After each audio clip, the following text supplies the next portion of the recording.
pre-notification gang.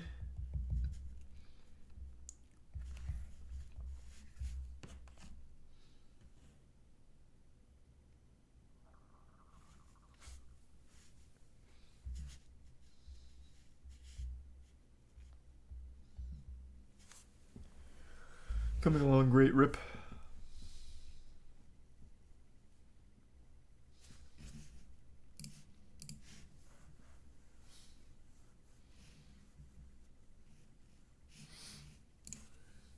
Yeah, gonna do Plague Tale tomorrow. I was gonna do it tonight, but then I got home late. Went to the Lightning game. Yeah, I saw the Bayonetta stuff here. I'll pull it up.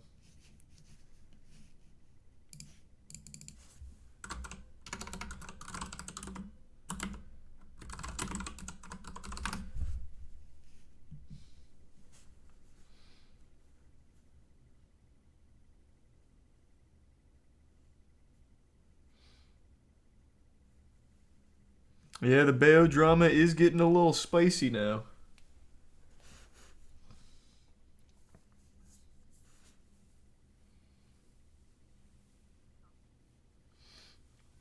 If true, Abungi, you are correct.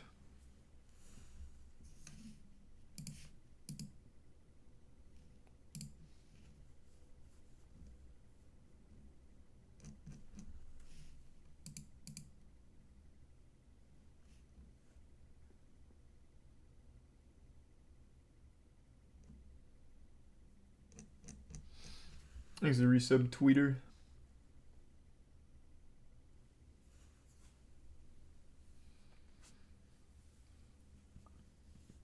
No, I'm gonna do a Plague Tale tomorrow. I was going to tonight, but it's just late. I don't feel like starting it this late.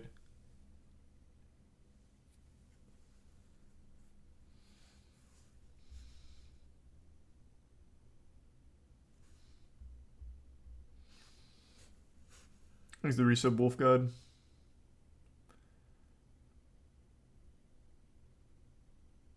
Did you see her email response about wanting to put the franchise behind her and move on to theater work? Seems like she's backtracking big time. No, where's that? No, I did not catch that.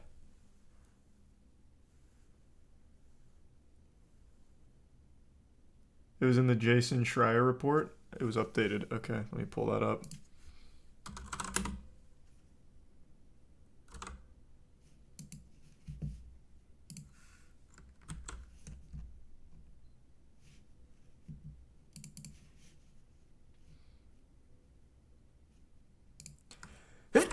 Oh, shit.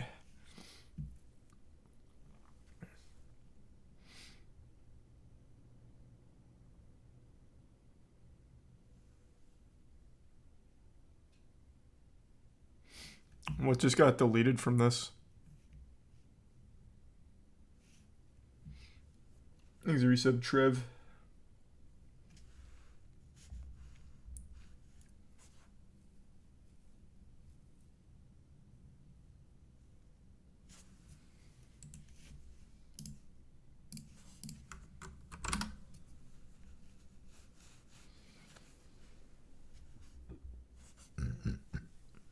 Thanks for the resub, Steven. And the resub, Beagle.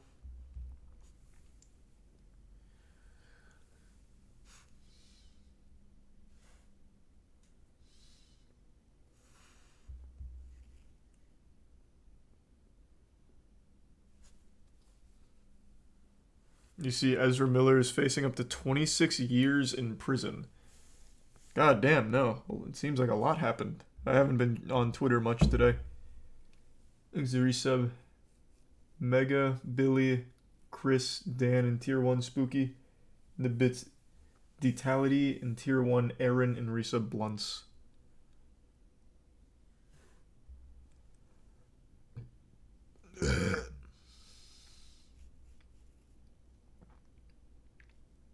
Thanks, resub Wolfer. Someone on Reddit posted your 11th grade yearbook. I saw.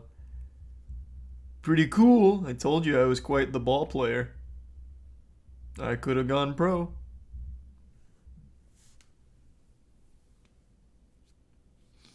There's resub Fluffy. And tier 1 Snake. And the resub Cole.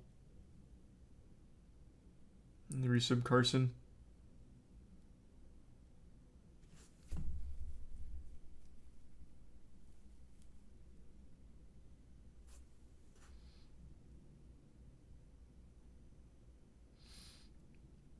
Remember when people were making a big deal about Amaranth's situation? Now it's all forgotten. Big L? What are you talking about?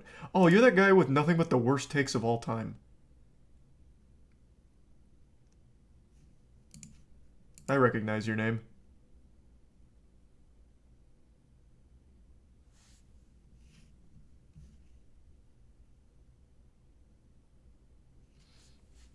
Thanks to resub Mouse Pope and Jaden.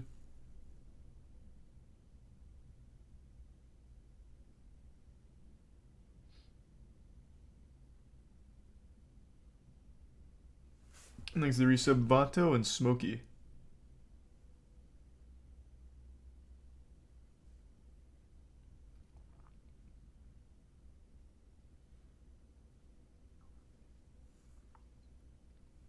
What are we up to tonight? I was gonna do Plague Tale, the new one, but it's just kind of late. I went to the Lightning game and just got home.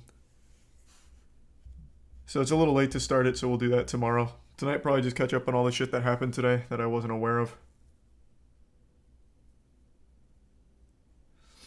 There's a 5 gift subs Ollie and the resub Smokey, Vato, and the gift subs Snatch. And the 10 gift subs Slasher. And the resub Guitar. Thank you, Slasher. Good to see you. Thank you for the generosity.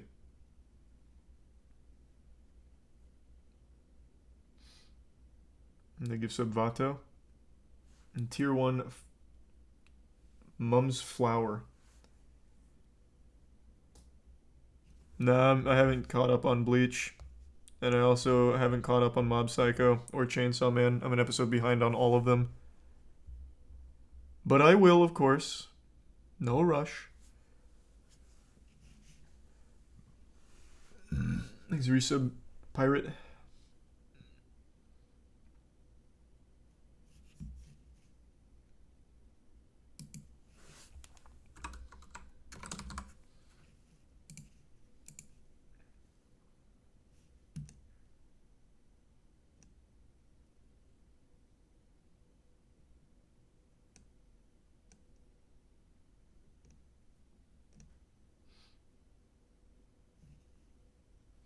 Thanks, the resub Zuper Argent and the bits Vato.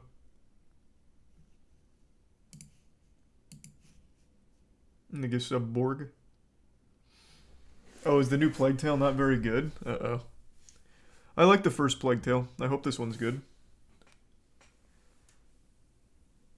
It's really good so far. Oh, okay. Good. Thanks, the resub Phoenix, Akuth, and the Prime. Pack and tier 1 Kit Kindle.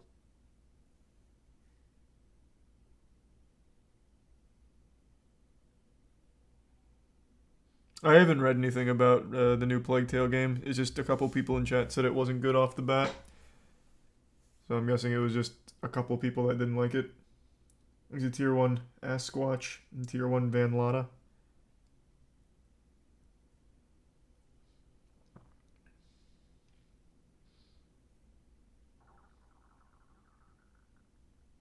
It has really bad performance issues. Oof.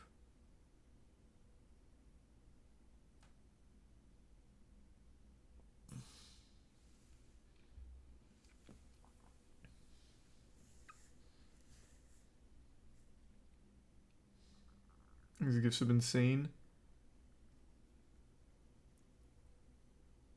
And the resub Trooper.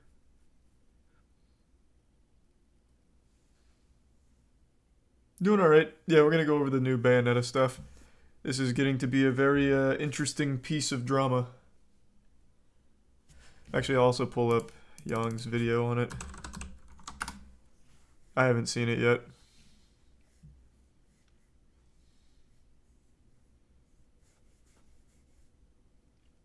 There's the resub Westy and the resub Weeb.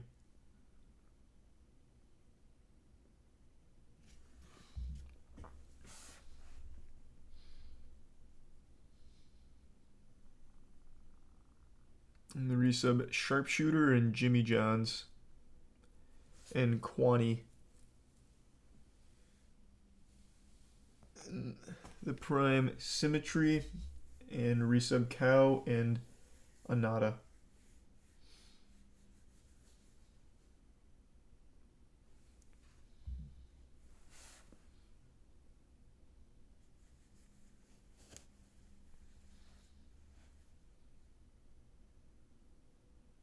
I've only seen the first episode of Chainsaw Man, and it was very good. Thanks to the resub Jeff and the bits Detality.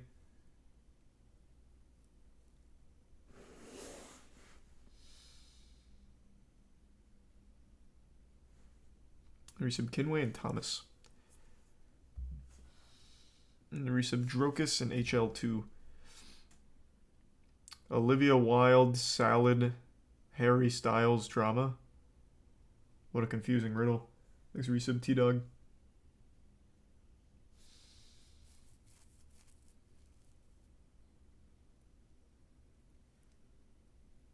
And the gifts have been insane.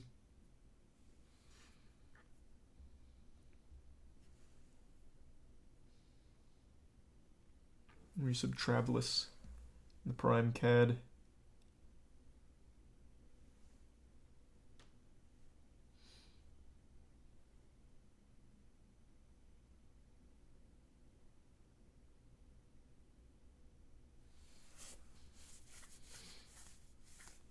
No, you haven't. I haven't started this going over it yet, but there's been a lot of new information on this Bayonetta stuff. And what was the other thing? Something else someone brought up at the beginning that I've already forgotten. Not about Bayonetta. Fuck was it? I don't remember now. Thanks a gift sub Goblin. Oh yeah, the Ezra Miller stuff. Thanks.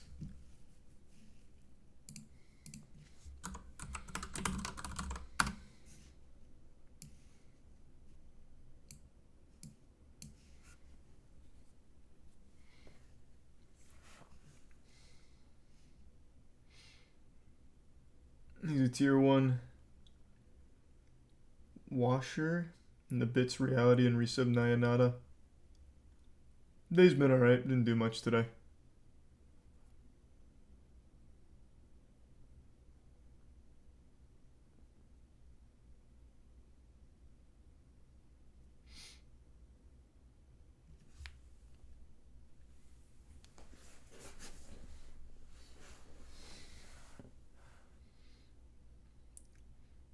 Yep, I'll be playing the Plague Tale game tomorrow, not tonight. Thanks for your sub Mincito.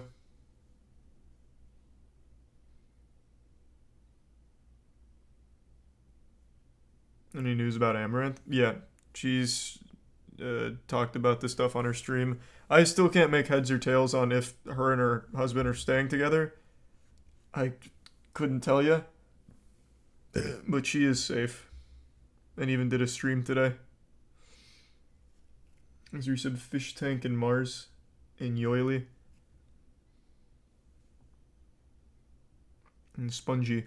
What's the stat? I can't remember what it was, but it usually takes a domestic abuse victim 5 attempts at leaving before they finally fully leave or something. It's a really fucked up cycle, unfortunately. Is it 7? Jesus, even higher than I thought. These are some gold beans.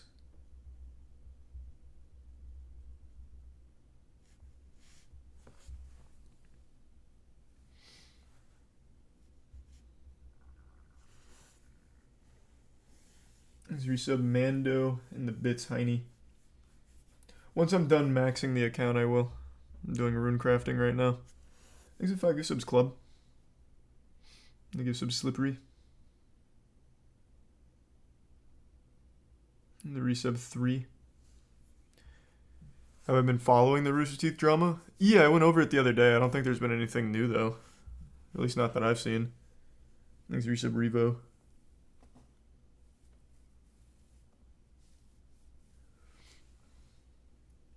Oh, sweet. Thanks, Revo. It took you a Oh, it would make your decade. I see. Yeah, tweet it at me. I'll check it out.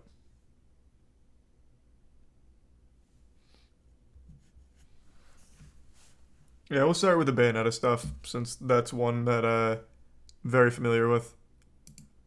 So, Bayonetta's voice actress Helena Taylor made the massively viral post talking about why she's not voicing Bayonetta in the third game. She claimed it was because they only offered her $4,000 for the whole game.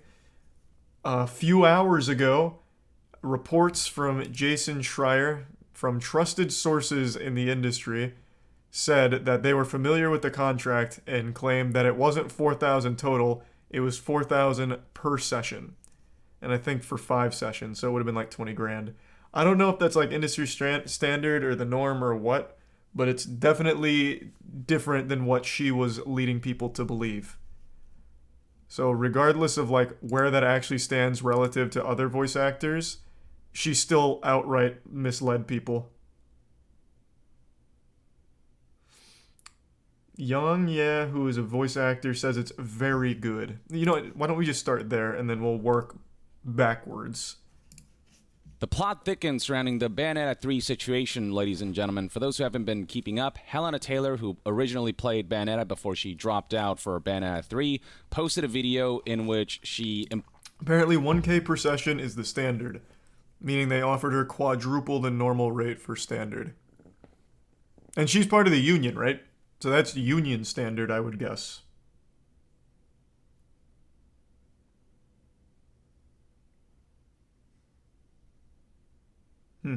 Very interesting. She demanded 6 figures. Yeah, that's what I read in the report as well. You're getting ahead of this, though. You're getting into spoilers. But yeah, apparently she was demanding 6 figures for her role. Again, I'm not familiar with like AAA voice acting rates. I don't know if that's an outrageous ask or not, but that's what we're here to learn. implored fans to boycott Bayonetta 3 because she refused to play the role of Bayonetta as a result of being offered a low pay of $4,000 flat to play the character for the entire game, which is why she dropped out, and then Jennifer Hale took over. She called out Kamiya specifically for making her that $4,000 flat deal after they had lowballed her even worse, and she also did call out Jennifer Hale for saying that she's now Bayonetta, insisting she has no right to say that because Helena helped create the role and the performance and all these things. I think calling out Jennifer Hale was in bad taste. Agreed. I think that was very shitty. Said that from the get-go. That really rubbed me the wrong way. I don't know why she's getting all pissy at Jennifer Hale for taking the role. That makes no sense. That was very, very salty. Like, needlessly, at someone unrelated to the issue you had. To give you an idea of how bad non-union payments are, Jujutsu Kaisen Zero's dub was non-union and the VAs were paid $150 to $300 max. The movie made $200 mil. Jesus Christ. How do you even find non-union workers? Back when I was like actively trying to do voice acting, I was unable to get any roles because they only go through the union. And that shit is like a mafia. The voice acting union is cutthroat to be a part of. So I don't even know how you find non-union workers. Like Fiverr? I don't even know where it comes from. Thanks, resub potatoes, Saiyan, retro, Jakez, and the gift sub until my. I'm familiar with the channel, Josh. Yeah, and hope you're doing well. I don't know how I'd host it though. The Mob Psycho VA got cut because he wanted to work with his union under contract. I actually saw that video. Yeah. I did see that.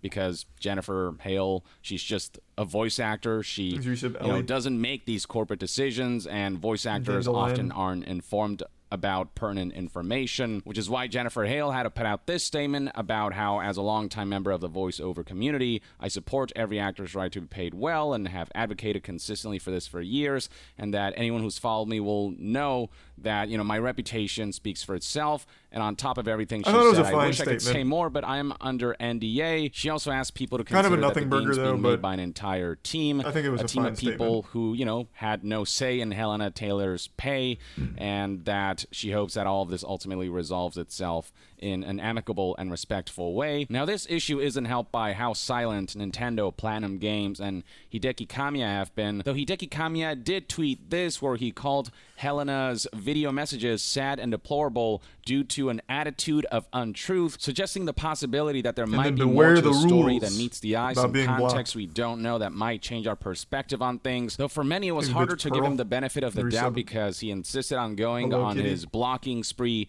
It's almost become like a joke that he blocks everyone who don't follow his rules or whatever, but during a serious conversation and discussion, he should have dispensed with this and actually engaged with people and, communicate, because, there are a lot of sides to the story that are still not entirely clear. But one potential clarification may come in the form of this Bloomberg article titled "A Tense Pay Dispute Overshadows Nintendo's Upcoming Bayonetta 3." This was an investigation conducted by reporter Jason Schreier via Bloomberg here.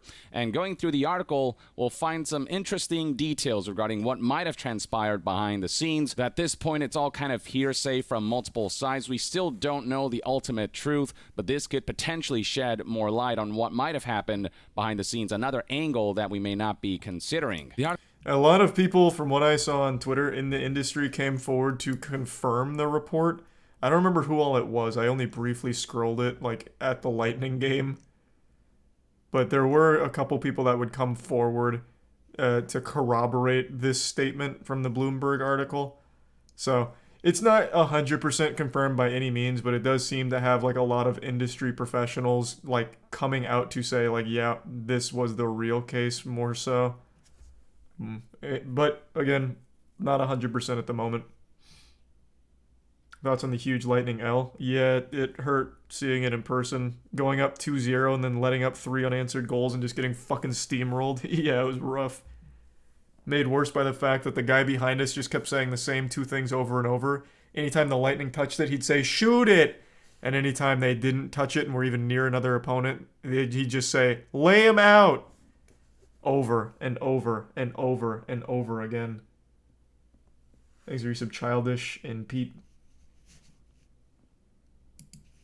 The article does point out the important context that game actors have long complained about being underpaid and underappreciated. The article even brings up the 2016 SAG-AFTRA strike, where actors were trying their damnedest to essentially make residuals a standard for video game voice acting and for just voice acting in general, though that was one area where voice actors couldn't win, so instead it was agreed upon that voice actors would receive bonuses based on the number of sessions they work. What residuals allow for is essentially the more successful a product that an actor was involved in is, the more they'll get paid, which is kind of how it works in every other entertainment sector like TV, film, music, you name it. This has been a hot button issue for a while now, and the pot surrounding this discussion boiled over once more when Helena Taylor released that video alleging an incredibly insulting pay for the kind of work that she was doing, playing the lead of a multi-million-dollar franchise, an iconic lead at that. But this article presents a different version of what might have transpired behind the scenes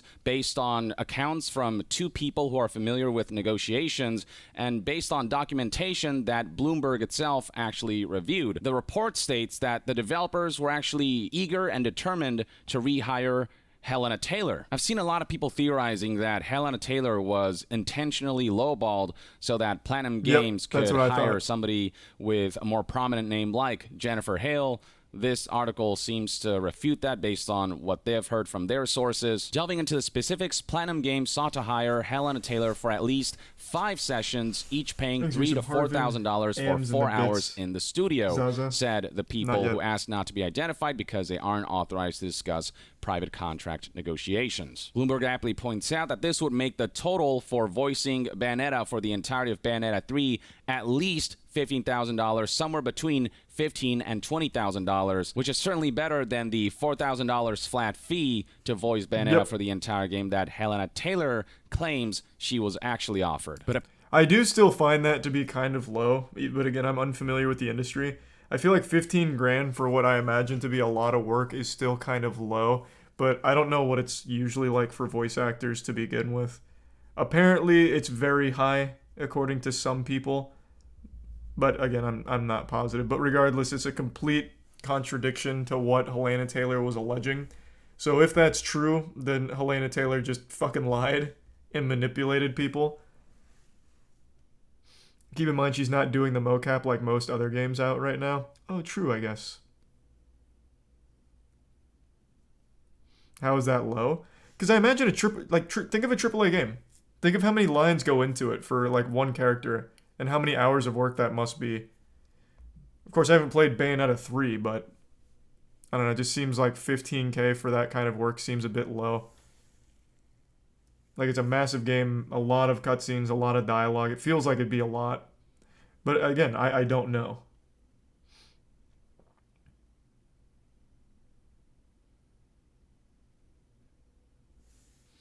If it's 4 hours, 4K, it's 1K an hour. Yeah, I get that. I get that. I'm just saying, like, the whole thing just feels much lower than I would have expected. Like, 4 hours to do a big game like that, like in these sessions, just seems significantly off. Like, I just can't imagine it being that quick. But I guess even still.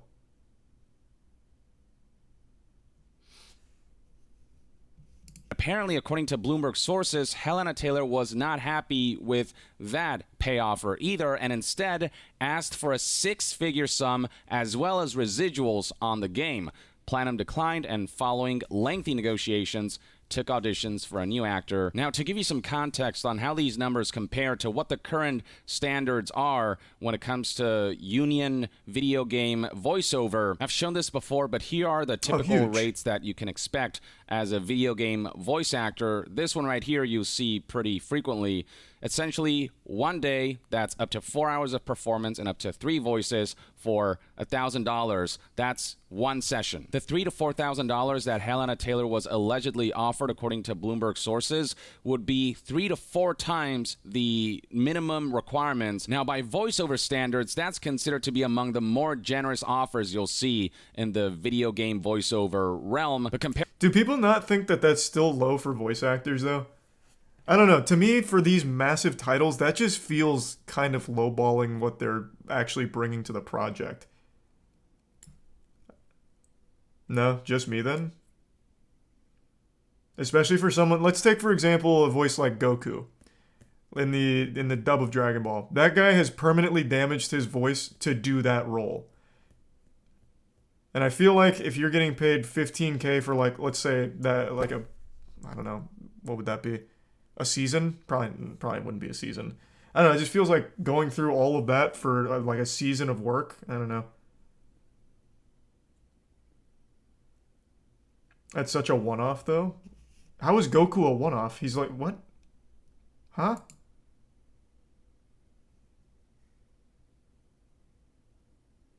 That's different, though. How is it different? It's the same thing. It's an iconic voice. Helena Taylor lended an iconic voice to Bayonetta. I don't see how that's very different from Goku. Just Goku's been in the game longer. It's kind of the same thing, though. I don't see what the difference is.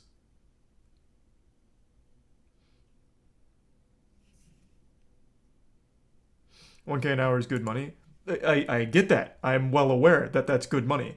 I'm just saying, comparing that to like normal acting or literally like anything else where you are like the star of a massive franchise feels low. I don't understand. Like, take, for example, an actor in a TV show. Maybe you don't lend as much, or maybe you lend more, like, hours to it, but you're still at the same level. Like, you make that show better because it's you lending your talent to it. No different than a voice actor lending their voice to an iconic character. But again, it could just be me. Maybe it's just my perspective that I think voice actors don't get paid a ton. I couldn't say for sure.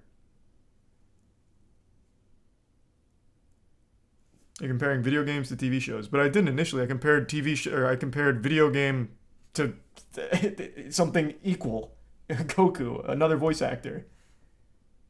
It's really the same.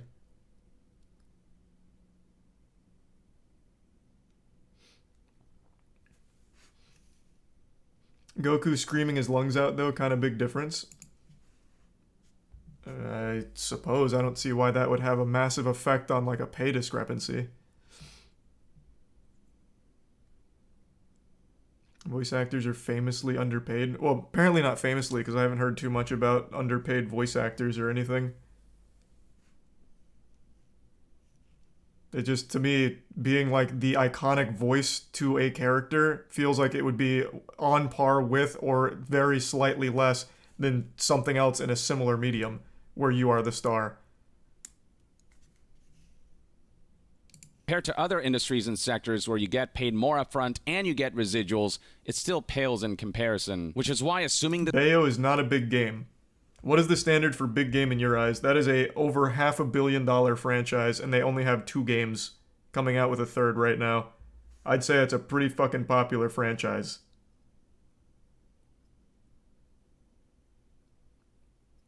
No, it's not. Now you're just literally arguing with facts. Is this what this is devolved to? Oh, is this really where we're at? You're just arguing something you have no idea about? Here, this is without merch, by the way. Here, let me pull it up. Which source do you trust the most? And I'll pull it from there. Because all of them are saying $500 million in profit, and that excludes merchandise. And these are older ones that aren't even quoting the Helena Taylor stuff. Where should I pull it?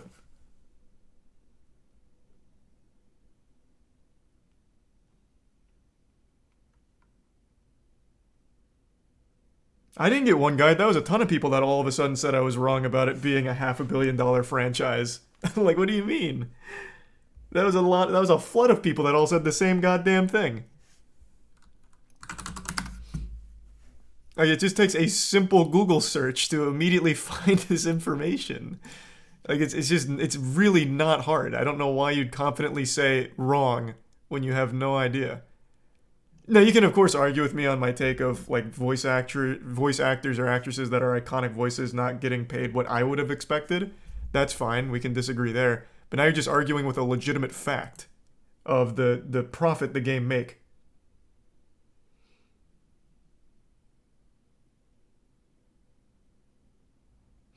Exit Prime, Steve. I trust Joe's site. Okay. Might as well get it from there. This is true. Demanding a 6-figure sum for 5 sessions worth of voiceover, even if you're the lead in a major video game IP, would not be something that I don't think any game company would ever consider unless you are a well-known big star. Unless you're someone whose name alone can help boost the marketing of a game. And, I mean, Helena Taylor, while people love her performance... The chatter was right. The franchise is not that successful. 1 was a flop. 2 was made because of Nintendo. The $450 million was pulled out of her ass. Well, I'm curious because these are older articles here. Here, let's look up. Let's do this then. Let's go game by game. Bayonetta 1 sold 200,000 physical copies on release. And then where do we go from here? Where do you find the more up-to-date numbers as opposed to Wikipedia?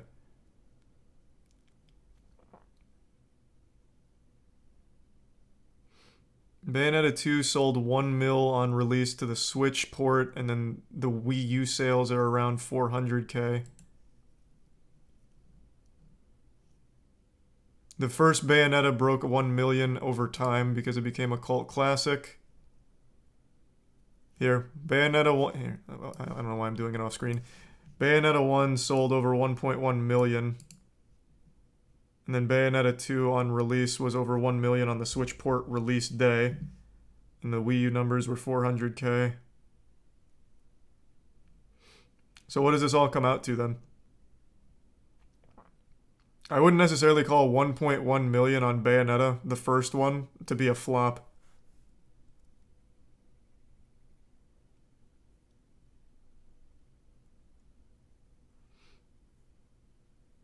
Because this is a 13-year-old article. Oh, Jesus, from Jim Sterling.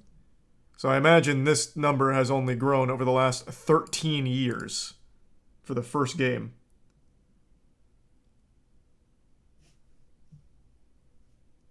Yeah, I know 2 only got greenlit because Nintendo picked up the bill for it. I'm well aware of that. That's why I thought Nintendo was probably the one behind the budgeting for voice actresses, or the voice actress with the $4,000 offer. But I don't think 1 million copies 13 years ago is a flop by any measure.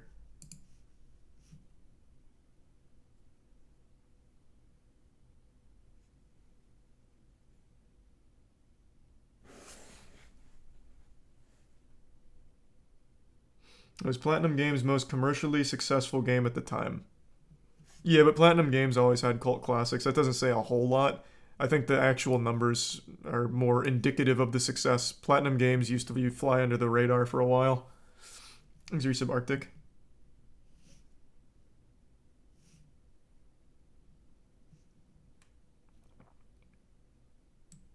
Was it $500 a copy? This is just the first game. This isn't even the second game. What? The argument wasn't Bayonetta 1 flopped. But it clearly didn't. 1 million copies is not a flop 13 years ago. Which and then here's a more up-to-date one. Bayonetta has sold over 2 million copies. Like, that's just not a flop.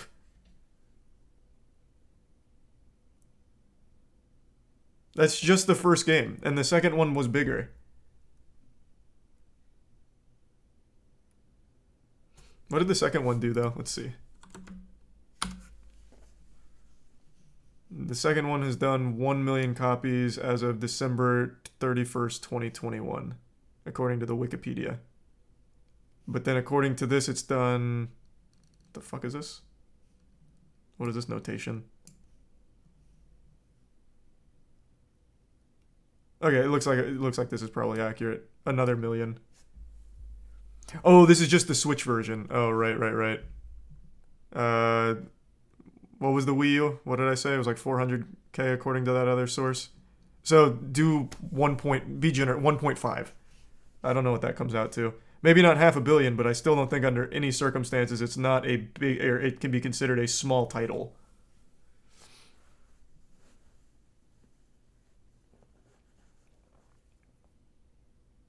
$400k was Wii U, the most financially floppy console ever. An actual scam of a console. The Switch port did 1 mil.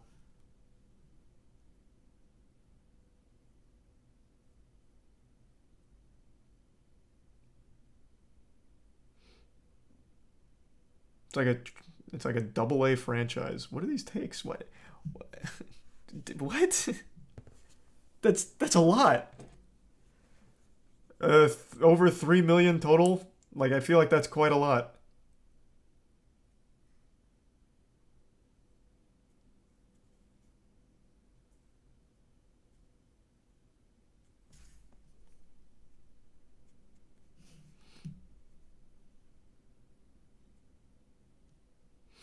Definitely AAA, but nowhere near as big as Helena makes it out to be. I guess not. Then they need to go back and change some of those articles celebrating the Bayonetta crossing of $400 million. How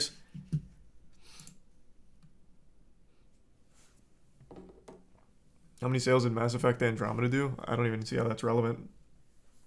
No clue.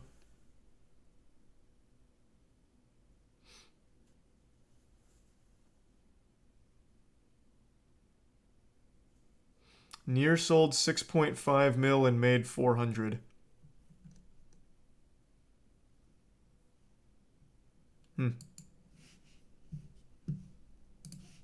Performances Bayonetta, it's not a widely known name that would ever convince a company to shell out 6 figures for 5 sessions worth of voiceover. So assuming there's truth to this, it should come as no surprise that Platinum declined the counteroffer and following lengthy negotiations took auditions for a new actor. Also, according to the article, even after Taylor turned down the role, Platinum did try to bring her in for at least a cameo. Platinum later offered Taylor a cameo in the game. What are these standards? Selling 4 million is good, especially for the budget of Bayonetta, and it didn't sell 4 million. It'd be like around like 3.5. That is good. I don't understand. Not everything's going to be Call of Duty numbers, man. How old are you? I don't get it. Yeah, apparently the 400 million is off, I suppose. But by no means is that not good. I don't understand where this is coming from. Over 15 years? Yes, over 15 years. It's not like they had expenses from Bayonetta for 15 years. They had a budget, they made the game, and everything that goes over budget is good. Let's see what the Bayonetta budget was. Fine. We'll get real into the weeds of it here since everyone's an like a legitimate expert game developer and businessman. Here we go. Let's see. Where was the budget for the first Bayonetta? And it sold 2 million copies, is what we looked at. And you are? I'm just looking at numbers. Like, I'm literally looking at numbers. Like, I'm no expert, but the numbers are pretty obvious. Why can't I find, like, a full write-up on the budget? Here's an article about how it was almost destroyed Platinum Games from 7 years ago.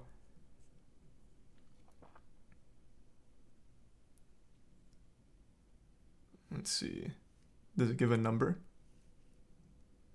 No. And it almost destroyed it because of crunch. Yikes. That's not surprising, though. Most games have, like, crazy crunch now. Why is it such a heated topic? I don't know. I didn't think it was such a controversial take. But apparently anything that's under 8 figures of hard copy sales is a flop.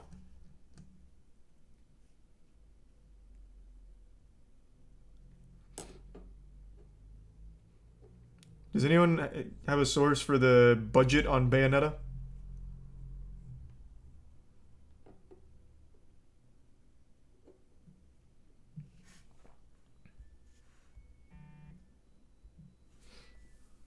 Is the prime average?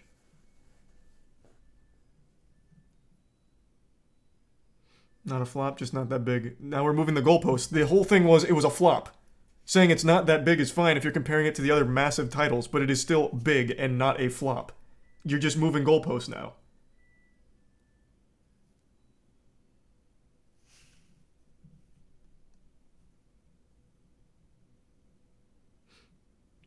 To Platinum Games, it was a flop since they were disappointed in sales, which makes sense why no other company wanted to pick up the series.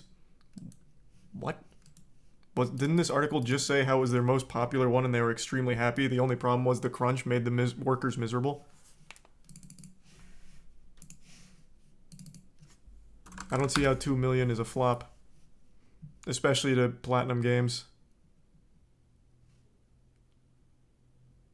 They said their PS3 port was their biggest failure. I don't see anything about them being disappointed. Here. This is the biggest failure for the PS3 port.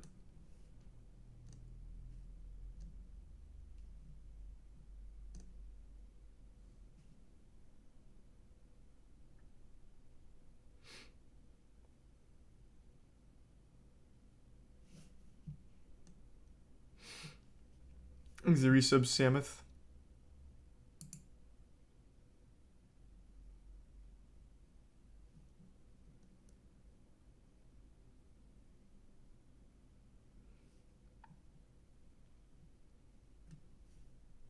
PS3 was notoriously hard to develop games for? Well, I couldn't tell you. I never developed a game for the PS3. Platinum Games, as well as the director Kamiya, had way too high expectation or opinions of themselves. What, for the game? Like projections? That's super possible. Kamiya definitely sounds like a delusional man who probably would have expected it to be the biggest franchise since Grand Theft Auto. I'd believe that.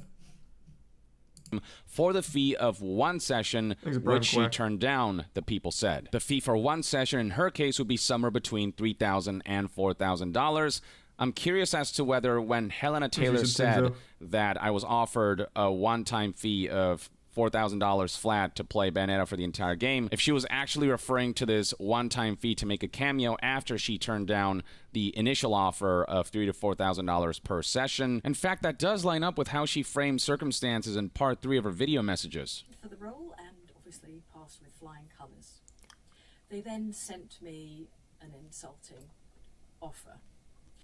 That insulting offer, was that the $15,000 to $20,000 for the 5 sessions? And then... So I thought, you know what? I'm going to write to Hideki Kamiya. I'm going to write to him and ask him for what I'm worth. Ask him for what I'm worth might be referring to the 6 figures counteroffer that Bloomberg is reporting. I know he read it because I got a reply. That was when they offered me... The fact he replies blows my mind instead of just blocking her. So that $4,000 like in might person be blocking the, her. well, we've already recast the role because you turned down our initial offer and we have to cast this character.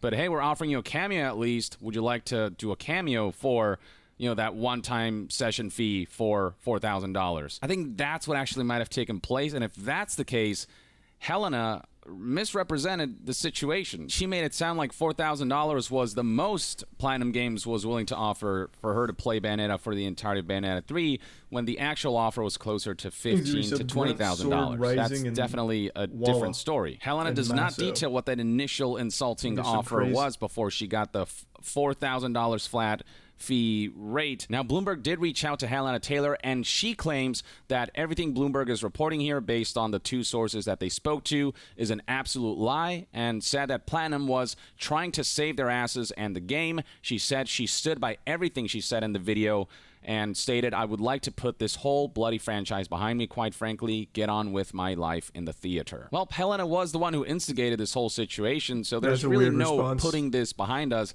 until we hopefully figure out exactly what happened behind the scenes. You know, I wasn't there at Platinum seeing all this transpire, so I couldn't tell you one way or another who to side with or whatever, though the fact that Jason Schreier and Bloomberg were confident enough in the information that they received from their sources to publish this article, not only based on the account of these 2 sources, but documentation they reviewed, might lend this story credence. Perhaps there is something to what Hideki Kamiya said about an attitude of untruth, him saying that there is more to the story than what was known back then. Something else that the article points out, and that I also found out, is that Bayonetta 3 is in fact a union project, so they have to offer at the very least union rates. I already showed you that SAG-AFTRA PDF, but Bloomberg echoes that this essentially means a minimum of about $900 to $1,000 for a 4-hour voice-over session plus bonuses. Prominent actors or franchise stars like Taylor usually make more. That's what I wondered. Like how they would even be able to offer that if it was union work. That's what I said day one. I don't remember what the response was, but yeah, that makes sense. So that means very misleading is that the $4,000 flat rate to voice Bayonetta for the entire game, that's a very unusual thing that would actually break the SAG-AFTRA guidelines. If a project is union, you cannot pay a flat fee assuming this is how many sessions and how many hours it'll likely take to record for the whole game. You have to pay session by session. So given that Bayonetta 3 is union, Helena saying that she was offered a $4,000 flat fee doesn't make much sense. That could potentially lend further credence to the theory that when she said $4,000 flat fee, she was actually referring to a one-time session fee of $4,000 to make a cameo after she turned down the role. And if that is indeed the case, the way she framed her side of the story would be a woeful misrepresentation of what actually transpired. Now, the story's still developing, so I'm still holding out judgment until we hear more, but there are aspects to how Helena has presented her circumstances that don't fully add up. Helena insists that the information in this article is a complete lie, that her side of the story is the truth. I feel like it's time for her to start showing some receipts at the... To be fair, she never fully explained if it was $4,000 for the whole thing. She just heavily implied it. So, like, at best, let's assume there's a world where she really thought people knew it was $4,000 per session, which nobody in their right fucking mind would ever think that. She still portrayed it completely incorrect. There's nothing that's a lie here, then, in that case. She never said it was $4,000 for the whole session. She just really heavily implied it. I don't understand what her fucking goal was then. Because obviously this wouldn't stick for long, and she gains nothing from this. Now she just has no career. She'll never get another acting role. Well, a voice acting role, I guess. Because no one's going to work with her. She's incendiary. It just completely ruined it for her forever. She did say it? No, if I remember correctly, in the initial video, she said the final highest offer was $4,000 for the whole game. Oh, actually, I guess that is kind of explicitly saying it.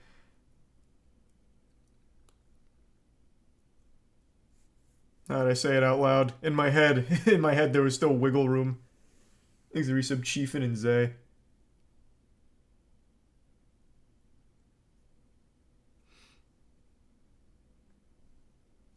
She said the article's lying, though. Yeah, I guess we'll see. But I feel like having the industry professionals chime in to confirm the authenticity of it, and the fact that it was union work, meaning that it would have had to have, at the very least, been union pay, makes it very hard for her case.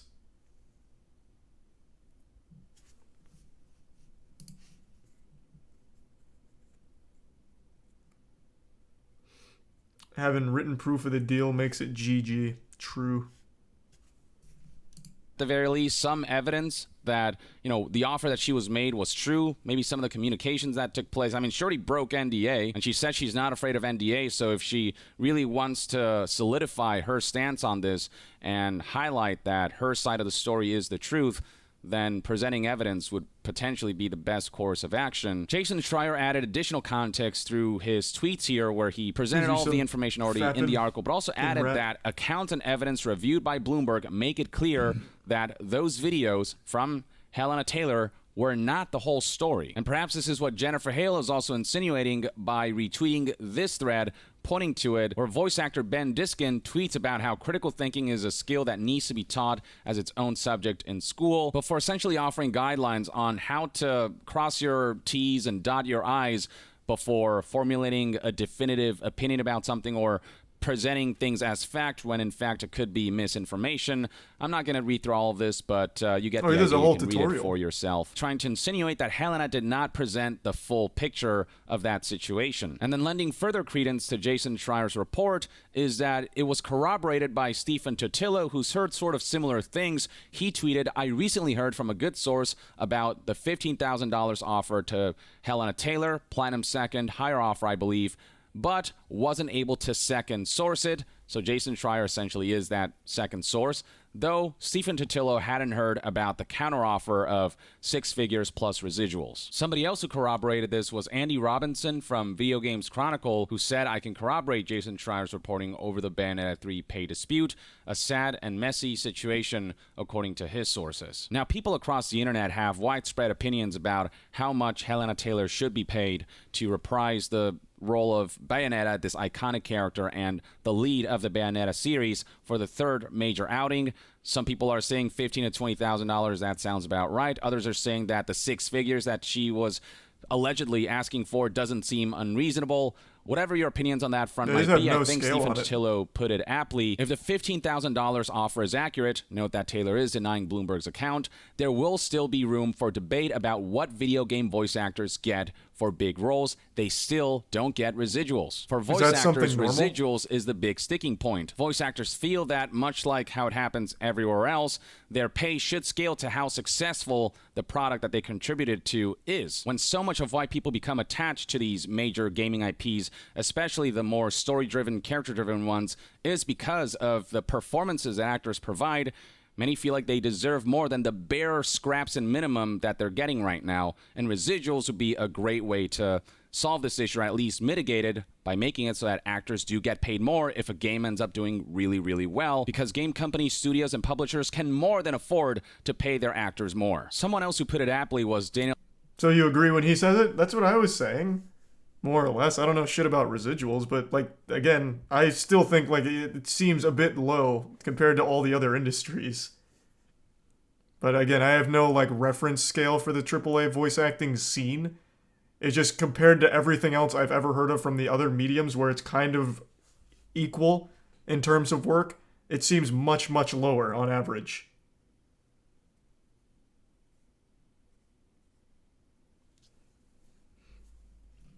But yeah, I don't know shit about residuals here. I didn't know if is that normal in movies, TV shows, and anime, and cartoon voice acting or anything like that?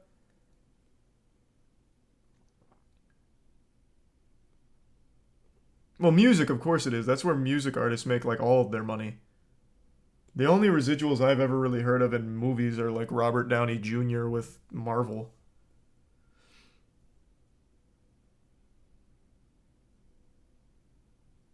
Resub Sleepy, Anthony, Fred, and Rat.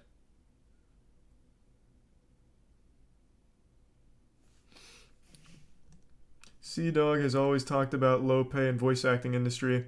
If you didn't know, the VA and his username stands for voice actor. I'm very well aware Connor's a voice actor. Yeah. I just didn't know it was such a widespread thing. I've never really heard too much about voice actors not getting paid well. So I always just assumed it was near other industry standards. But again, even at that 15 to 20K for the iconic voice, that to me sounds a bit low. But it seems like to a lot of other people, it doesn't. Even if it's the norm, that doesn't necessarily mean that it's great. For example, like hiring waiters and waitresses and having them rely on tips for part of their paycheck is the norm. But I still think that's shitty. There's definitely a better way. It's not exactly a difficult job. I can't wait for you to break into the voice acting scene with those golden pipes.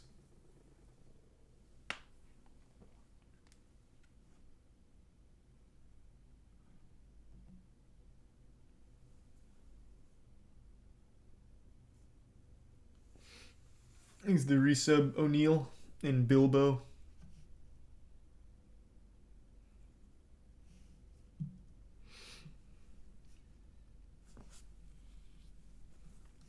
Ahmad when he tweeted, "I hope that whatever the outcome of this situation is, it doesn't take away from the actual discussion that should be taking place about unfair compensation across the voice acting and voiceover industry and how residuals need to become industry standard." I couldn't agree more. Regardless of how all this pans out and who's being more truthful, the fact remains that voice actors are currently woefully underpaid. That's why many voice actors' first reaction to Helena's video messages was, "Oh yeah, that sounds about right," or "Yeah, I've experienced something very similar." The fact remains that the floor of how voice actors are compensated is way too low, and that the video game industry needs to do better, because they make so much freaking money, especially out of the AAA games, and for actors to get a fraction of a fraction of a fraction of a fraction of that is just insulting, especially when we're talking about actors who play these significant roles that majorly contribute to people's emotional attachment to the game or to the IP as a whole for future entries. I think it's worth bringing up in this video what the voice actor of Nico Bellic from GTA 4,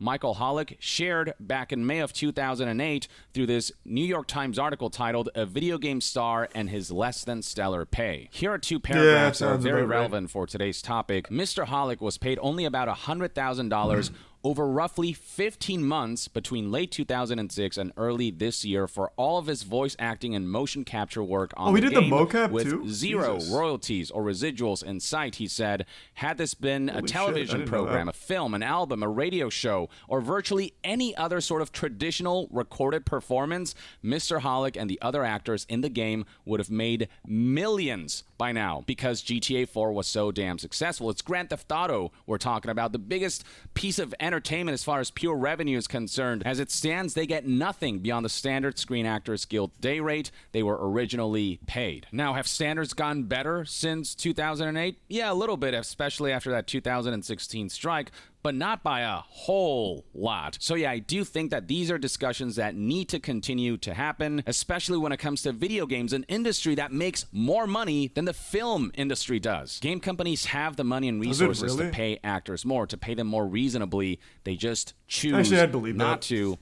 And the union standards being so low doesn't help matters either. Now, putting all that aside, when it comes to the topic of Bayonetta 3 and the controversy going on there, yeah, a lot of mixed messages, some additional information that is absolutely worth keeping in mind as this story continues to develop. I do want to see if Helena Taylor responds to what this article presents, because the ball is in her court now, and I feel like it is time for her to provide more evidence beyond just these video messages. You know, show some of the communications that happened that potentially prove that you were in fact offered a $4,000 flat fee to voice Bayonetta for the entirety of Bayonetta 3. I'm all for fighting for higher rates, but even that fight has to be fought right. It cannot be fought through misinformation and through essentially blaming parties in a way that doesn't accurately highlight what actually happened. I am curious if she'll ever even out that Platinum comment on Games this is again. being more truthful, I feel like she'll just go then dark. Helena Taylor will have made the discussions surrounding, you know, how voice actors should be treated just that much more difficult, because she essentially approached in bad faith. If she's intentionally withholding or misrepresenting information, then it's just going to make it that much harder for everyone to negotiate with clear and cool heads. And along the way, she'll have instigated unwarranted backlash against Platinum Games and Jennifer Hale, who took on the role after Helena Taylor refused. I will say that this Bloomberg article, the context that this could potentially provide, and the information that we have now does cast shadows of doubts on Helena's side of the story, but I want to wait and see if Helena responds in a way that maybe sheds even more light on things. With stories like these where it's hearsay from two sides, I tend to find that usually the truth lies... It's not really from two sides yet, because Platinum Games hasn't officially come out, so right now this is still just, like, around the property. It's still not, like, directly from the horse's mouth. I do wonder if they're going to take legal action against her since she broke NDA and made very bad faith, misleading, viral videos. Even calling for a boycott to financially cripple the game and its profits. I feel like they probably will pursue legal action. They'd have every right to, assuming everything she said is a lie. Well, even if it's not, she still broke NDA, so they could still probably pursue something. Depends on the deal, but Depends on the deal, but most video games rarely do royalties to VA. Shows, movies usually do have royalties, so even small roles often net more over time than gaming. Yeah, I mean, I obviously don't know anything about, like, actually working in movies or anything like that, so I don't know shit about the residuals.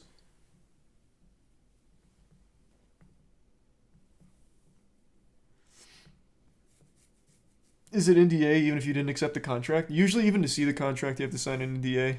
That's not even voice acting standard, that's just business standard. For example, if anyone even wants to, like, talk to Matt or me about something in the business world, they make you sign an NDA. It's just the industry standard for anything business related. Thanks for your sub safety.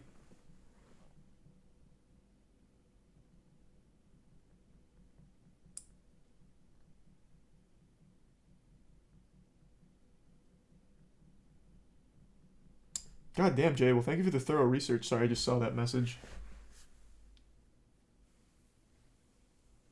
Yeah, I mean, that sounds about right. Par for the course. NDAs are so scary. I mean, yeah, I guess they can be.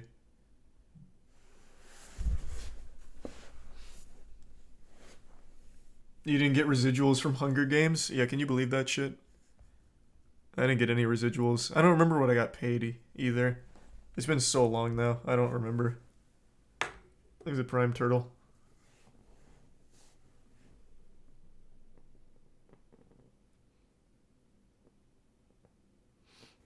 Was it not 500? I really couldn't tell you. It wasn't, like, bad for, like, 2 weeks of work as a college student. Like, it really wasn't bad.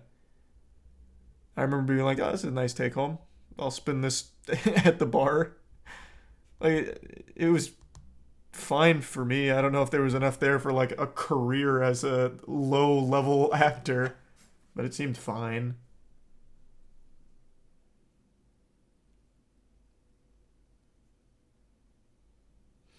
Thanks for your subs, Scoodle.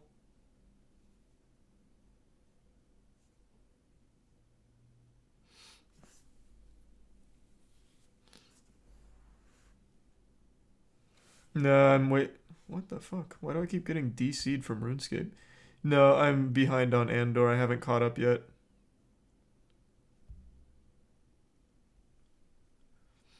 Thanks for your sub, Juvie. Somewhere in the middle, and hopefully we can put this behind us and begin to discuss constructively about how voice actors should be paid and how they should be treated, and how we should raise the floor of the current minimum requirements, which are far too low, and how residuals should become a standard in this industry. Because at the end of the day, if voice actor compensation were at a place where it should be, I don't think we'd be dealing with this situation at all. I don't think we'd be hearing from Helen. I don't think this whole controversy would have started in the first place. The reason this conversation keeps cropping up is because there's so much disillusionment surrounding how voice actors are paid and treated by game companies. Or at the very least, that's one man's take. Let me know in the comments below what your thoughts and opinions are on the information shared by Jason always does a great Schreier job and on Bloomberg. these videos. Does this shift your perspective and opinions about this whole Bayonetta 3 controversy? Share your thoughts below, and to be further updated on all things gaming news, reviews, and discussions, Stay tuned right here on Young Yeah. I'll see you guys next time. Young out. Interesting situation. Super excited to see what Helena Taylor has to say about all of it. Or if she'll say anything about all of it. I don't think she will. What did you get paid for Tropico 5? I don't think I did get paid. I don't remember. Most of the shit I do, like voice acting or any of that, I just do for free.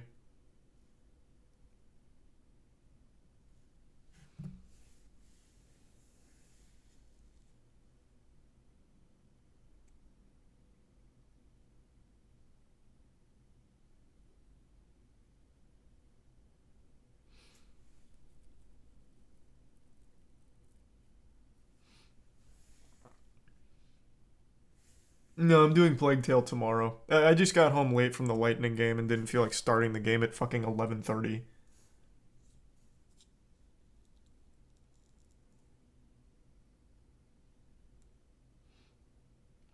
How much would you charge for voice acting though? What, like, I'm that's not like a fair question to ask because I don't need the money from voice acting. I would just do it for fun.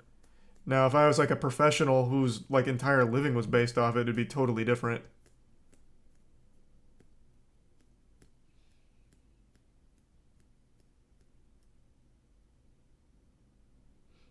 Ooh, goddamn. Thank you for the 25 gift subs, Presto. Good to see you. Hope you're doing well. Goddamn. Thank you for the generosity. Hope you've had a good week.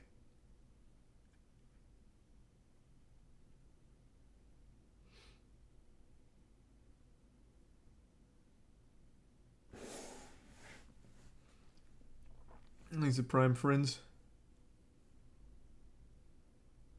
Lightning not looking great. I was so sad. I mean, I love going to the Lightning games. I don't go often, but they're always fun. They would go up 2-0, looking commanding, and then just start sucking a fat ass out of nowhere. 3 unanswered goals. They had a couple good looks, but just couldn't quite put it in. It was sad. It was a fun time, though. Thanks to the bits of Dina. Season's way early. Oh yeah, no, I'm sure they'll get it together. I'm not super worried there. It just would have been nice to see them win. Most of the times I go to a Lightning game, they lose.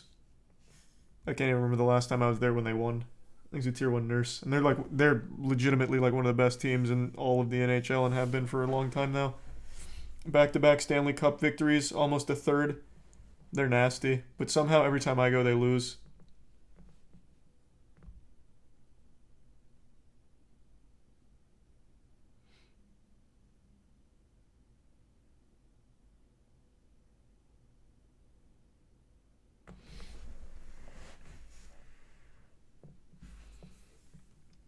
Have you seen Tubbs' most recent video? No, not going to watch it tonight, but I will.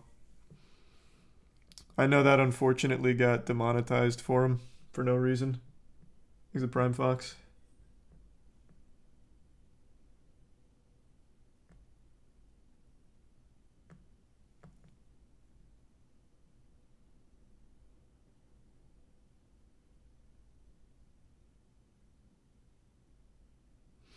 He's a Prime Steve. Happy birthday, Aiden. Next game we're playing is Plague Tale Requiem. Playing it tomorrow. I really like the first Plague Tale, so I'm excited for this one.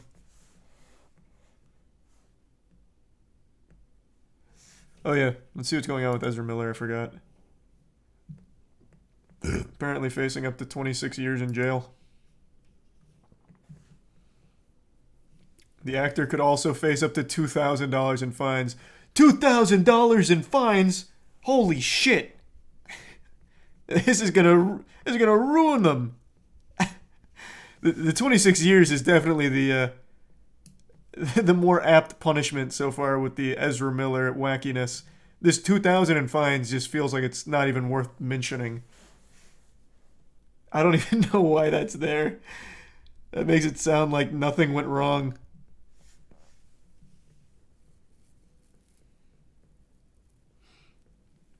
Miller was charged in Vermont and appeared remotely on October 17th for a session in the criminal division of the Green Mountain State Superior Court. Charges stem from an incident that occurred August 7th in Vermont where Miller allegedly stole 3 bottles of liquor from the pantry of a private home.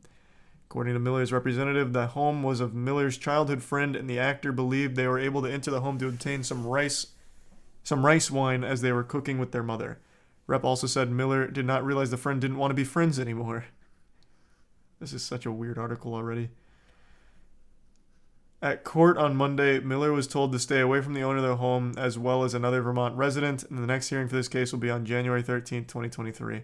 Of all of the things Ezra Miller has done over the last year, this is the one. This is the one they're finally going after. Thanks, Resub Gecko and the Prime Steve.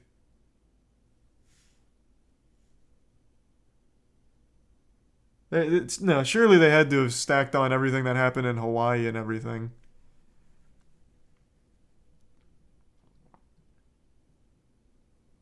And it joins incidents in Hawaii, Massachusetts, and North Dakota. These allegations include manipulating, intimidating, endangering, disorderly conduct, throwing chair at a woman, grabbing woman by throat, grooming minors, and more. So were all of these wrapped up into this trial, or is that just like side stuff?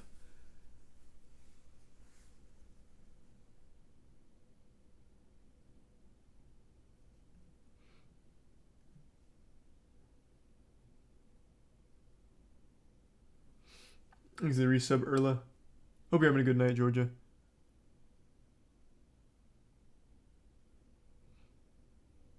No, they're just mentioning more of the legal trouble. Damn.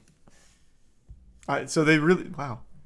All of that was given the okay, but stealing some rice wine is where they're finally drawing the line in the sand. No, not the rice wine. I'm sorry. 26 years in the slammer. Ignoring the fucking kidnapping, the breaking and entering, the threatening people's lives, throwing chairs at them, and all kinds of crazy shit, huh? Interesting.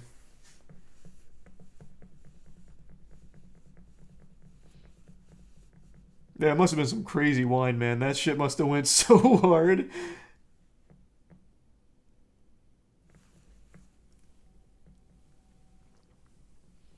It's up to 26? Yeah, no, I can read that.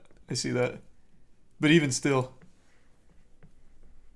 Thanks to 10 gift subs. Beat Meat, thank you for that.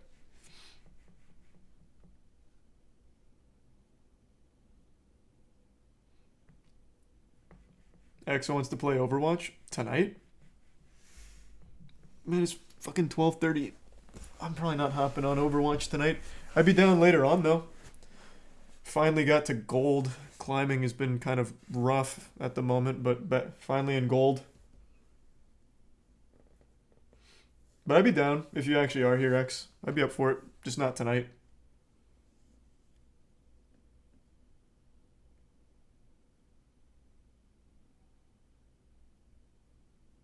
Are you gonna watch Black Adam? Yeah.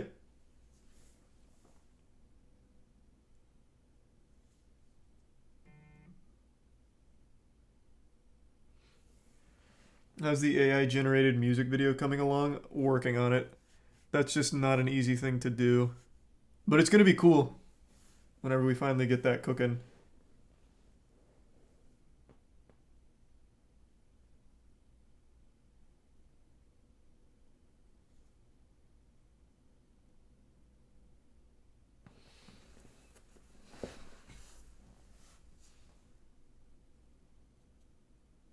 Choo Choo Charles will be fun. I'm looking forward to it. Thanks to resub Poopy.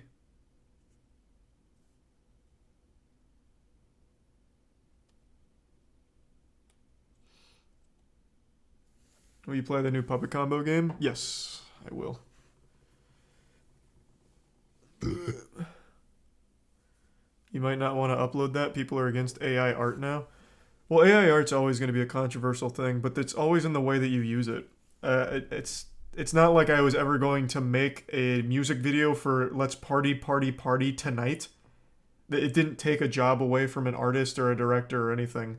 The only reason I'm going to try and make an AI-generated music video for it is because it'll be fucking hype. But there's always a way to misuse the technology, of course.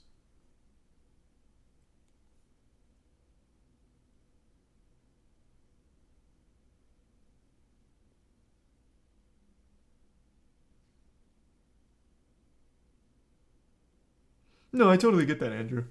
No, I completely understand that. He's a Prime Jedi.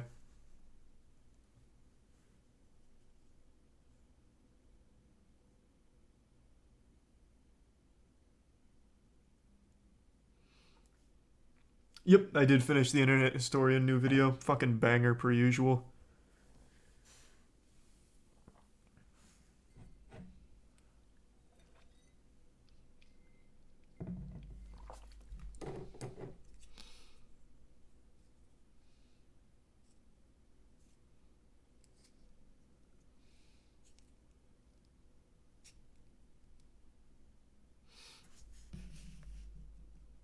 The art stealing and why use AI when you can pay an artist for stuff. Are you talking about with my AI generated music video idea? What are you talking about? I just wanted to give it the lyrics and have it spit out a music video to it. That's not something I would ever pay anyone to do because I just wouldn't have a music video for it. It's a song I made when I was 11 years old. Why the fuck would I want like an actual music video for it? The whole point is to see what AI does with a child's lyrics in a child's song. It's the entire point of the video.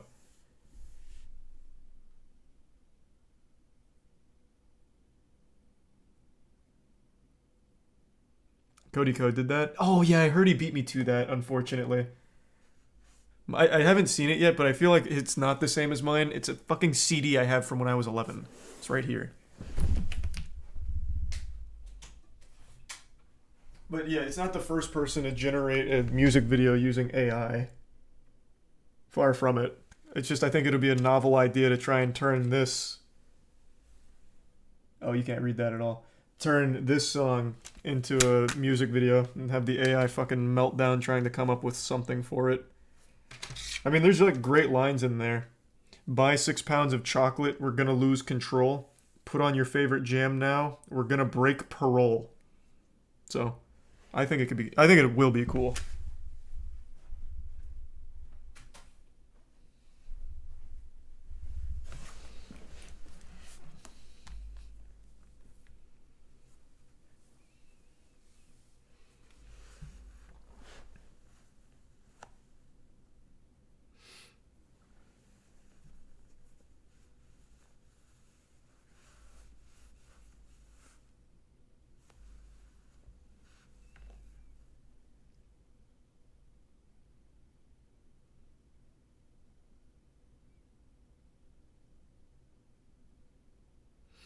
Are you gonna play God of War Ragnarok when it releases next month? Well, of course, man. This is my most anticipated game of the year.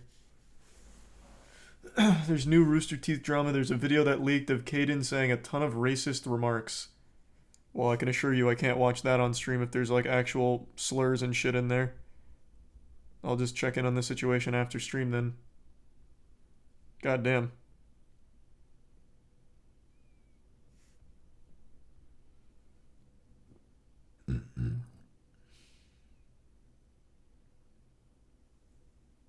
What a disaster for Rooster Teeth. Or, you know, it could even be viewed as a positive thing for Rooster Teeth. This is the first time anyone's talked about Rooster Teeth in the last fucking 5 years. I don't think they stand to gain anything from this, but it's certainly the first time people have heard that name in many moons.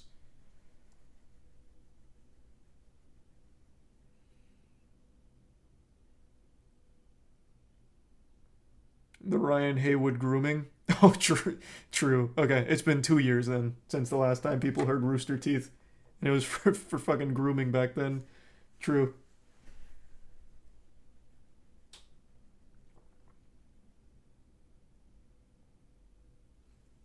Thanks a resub, Sapphire.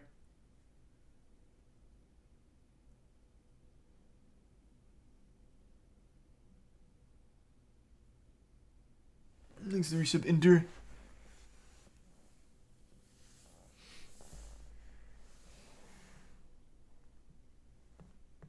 What happened with Rooster Teeth? You mean outside of the drama? I've already talked about it a lot, but the long and short of it is they just legitimately fell off. That kind of content just stopped being as popular as it used to be, and they never really changed it. Just kept doing it, still keep doing it, and people are just kind of tired of it, so they just watch other things. They do have like other channels that do pretty well, like Rooster Teeth owned channels that still do fine, like Death Battle and all that. It's just like the main Rooster Teeth hub.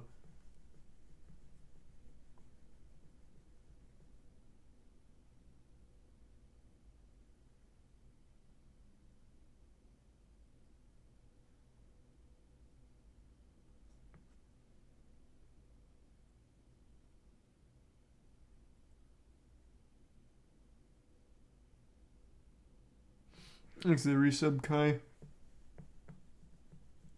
And the Prime can.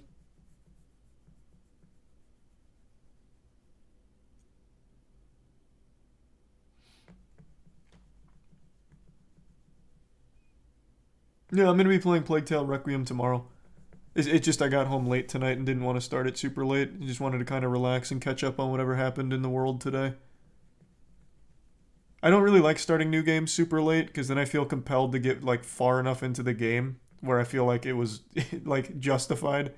So then I'll be up to like fucking 4 or 5 a.m. and I don't feel like doing that tonight. Done that like 6 times over the last 2 weeks.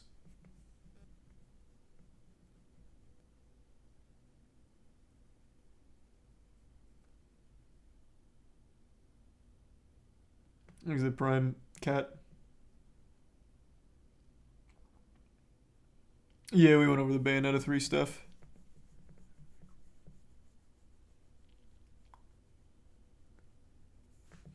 There's a tier 1 Jet Li.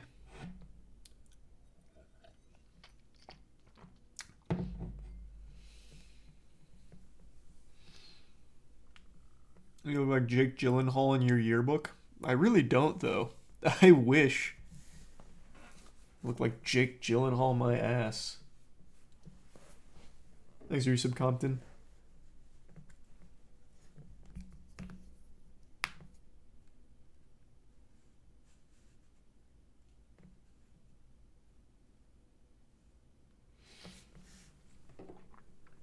He's talking about someone from my old high school posted my yearbook where where I have like a little page in there.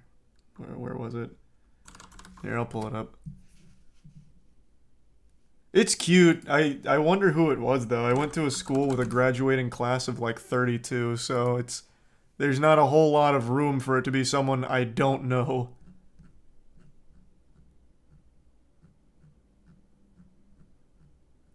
It was on Twitter. Let me just scroll real quick. Oh, here. I found it on Reddit. Actually, I shouldn't pull this up because it has classmates' full names in there. Here, I'll just show you my page then.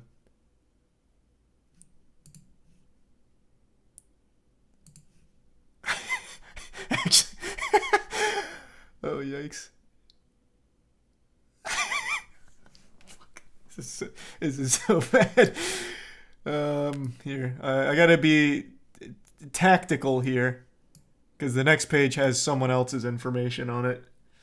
So you only get this one page here where I'm chasing my own 3-pointer here. Of course, I drained it, as you would expect.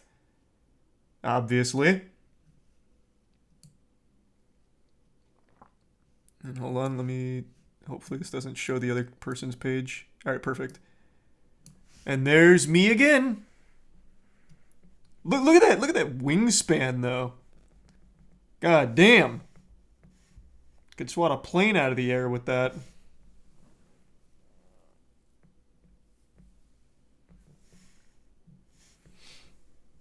No beard, I know. I didn't grow the beard till sophomore year of college, and it was for the Hunger Games, and I just never shaved. One girl I was talking to at the time said she liked my beard, and I was like, alright, so this will be the rest of my life, I guess. Thanks to the resub pumpkin.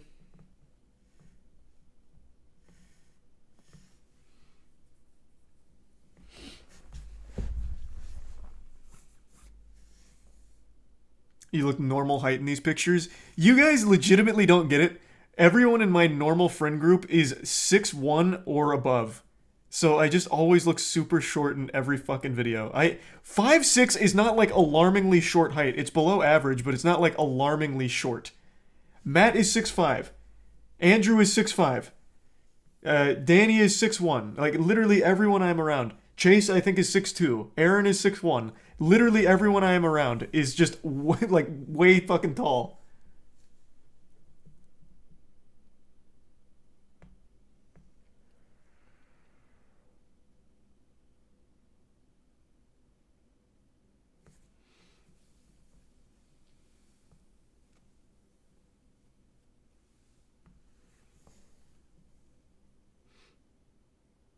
Yep, class of 2012, the year the Mayan calendar convinced people the world might explode or something. But I told you I used to be a ball player. Yes, sir. Man, I could have gone pro.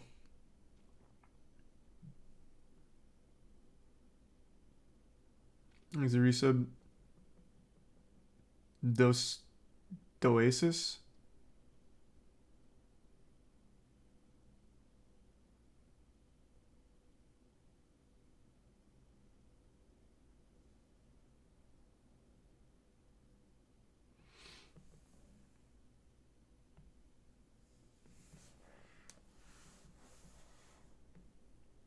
Can't show the first photo because the people next to me have like their whole name there, so I can't really pull that one up. It's just this. This is just what I look like. So this is just that was my normal yearbook photo. Just this smiling.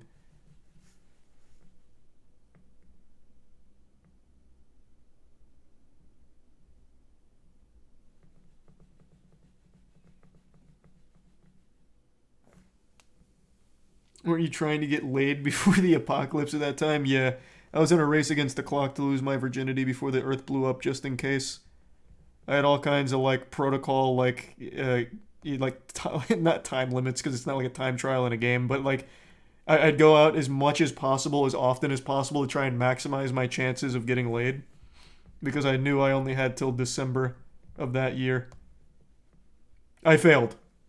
So if the world really did end in 2012, I would have died a virgin. So thank God the Mayans got that one wrong, huh? We're all the better for it.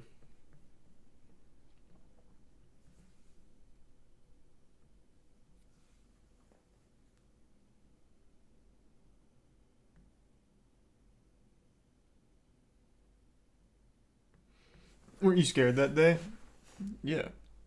Of course, everyone was.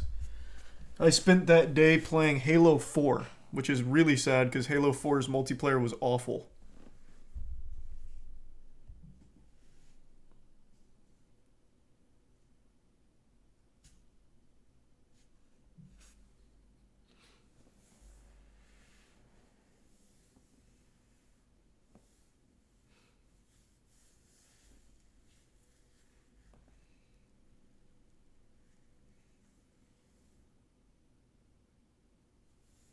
Do you see the post about the Bayo 3? Yeah. We already went over the entire Bayo 3 stuff.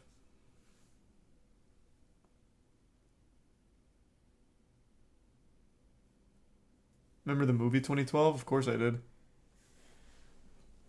I actually pulled that movie up on stream not too long ago, some clips. It's just another beautifully awful movie from the director of Moonfall. Like, I love that guy. He's a resub unoriginal.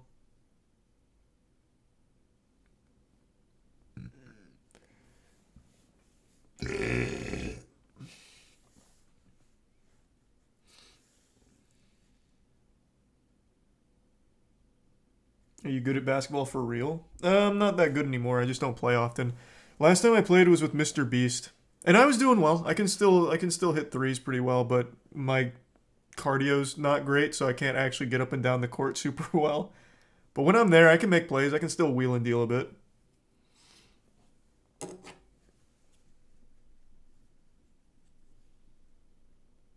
You let them win? No, they didn't win. We won. Well, at least in the first game. I think. I actually, now I'm blanking on it. I'm pretty sure we did.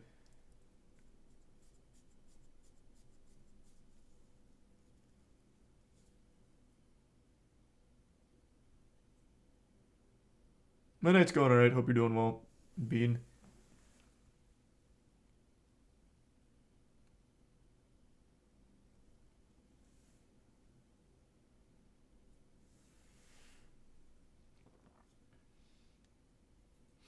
You figure out what happened with Dream? Nope. There's still just that one big thread right now that I've seen that I can't make heads or tails of the actual accusations. So, still waiting. It was a bit snert. We'll see. Because from everything I've seen from that thread, it's just an absolute mess of things that don't make any sense at the moment.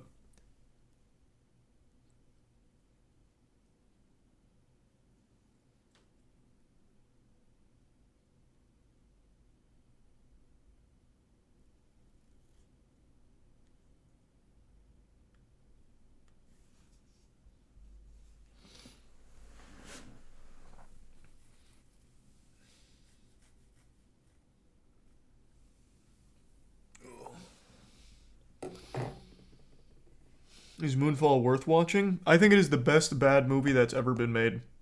Bar none.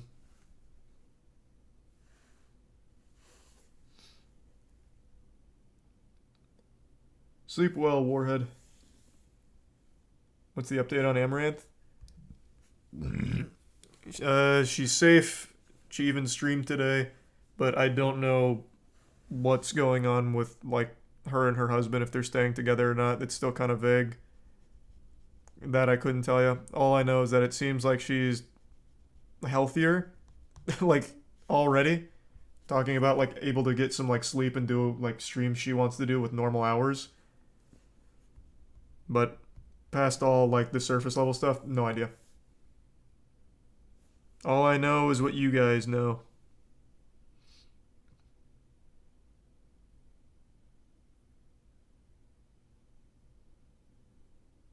Thanks for resub, Sylvester. And Beefy.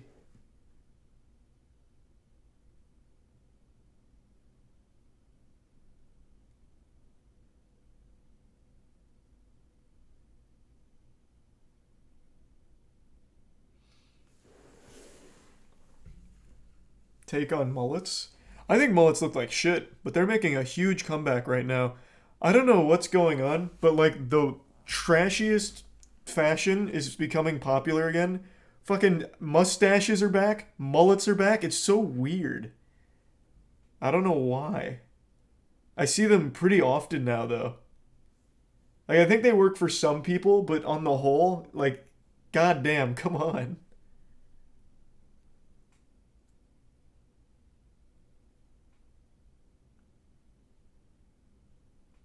You're describing me right now. Well, this isn't like an intervention, man. Like I said, I think it can work for some people, but just as like a general trend, it won't work.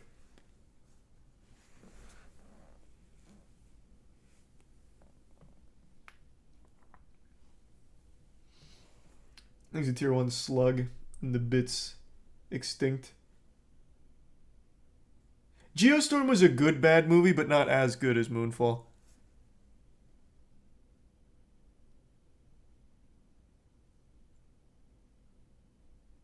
Damn, but I've had my mustache for 6 years. Well, and again, like I said, it can work for some people. But it's a trend right now where people that have absolutely no reason to be growing a mullet or a mustache are doing it. And it looks awful.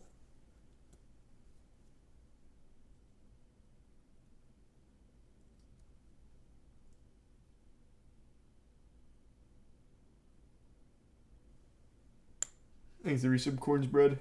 And Mr. Max TV and the Bits Mac. Oh, I've looked at the Mullet Championships, actually. They're pretty cool. That and the wacky beard ones are pretty awesome.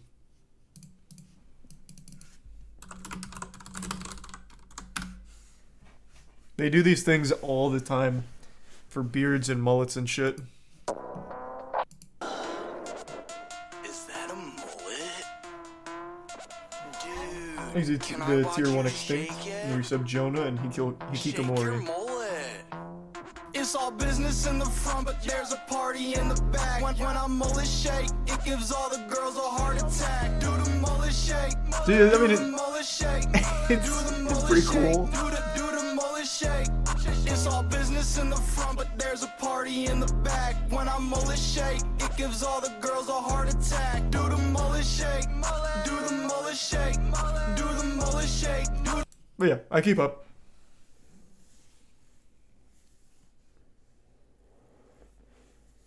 Thanks to Bits. Dragonelle?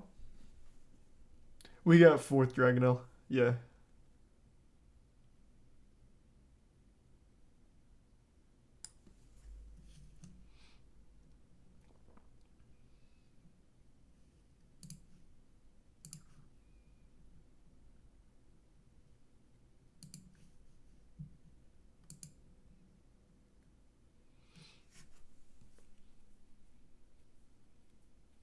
Will I get a mullet? No.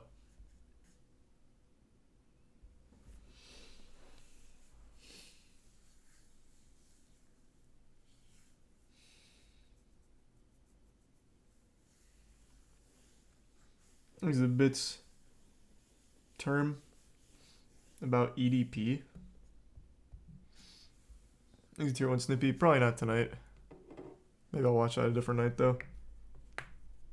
Martha Stewart posted a thirst trap on Twitter as an ad. I actually saw that on Twitter. She went in there with overalls and nothing underneath.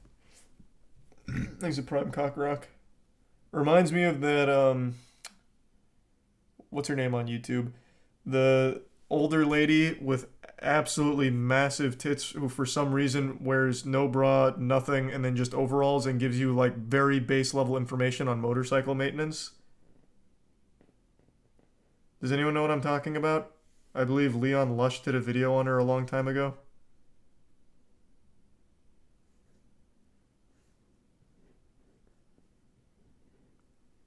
Put her on? No, I absolutely can't. There is no chance. It is always cold in that factory. No one knows her name? Fuck, fine, I'll find it real quick. But yeah, this is basically what Martha Stewart did, taking a page out of her playbook. It wasn't just motorcycles. She does product reviews. Her name's Biker Stuff. There she is. Reading the comments is always such an adventure. Yeah, Biker Stuff.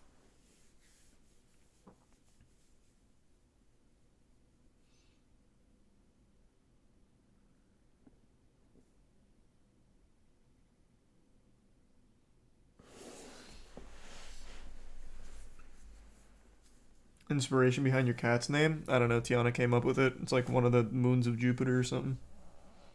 Thanks to resub Yawa.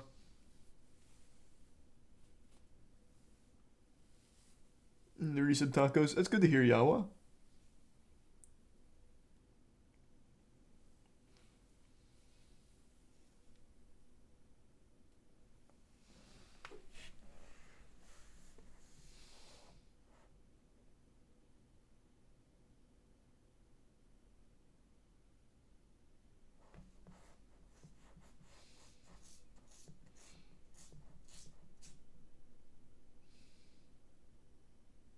I'm one short in and already seen a nip slip. Yeah, that's the beauty of Biker Stuff. You get a product review and a little nipple reveal from time to time.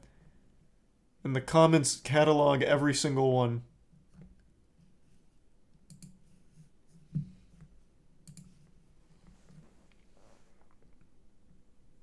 No, still haven't seen the new Hellraiser yet.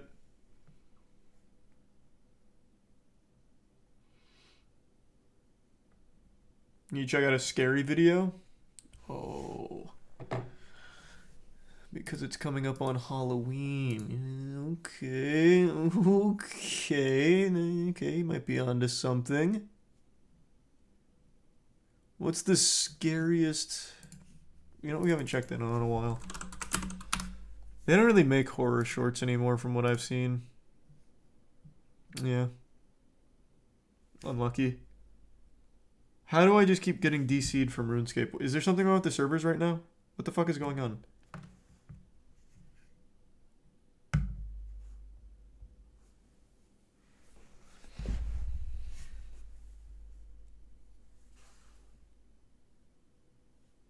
I DC'd like 6 times just in this one stream here.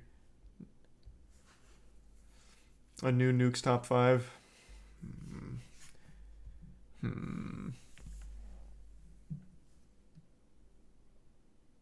There's a Breaking Bad horror scene generated with AI.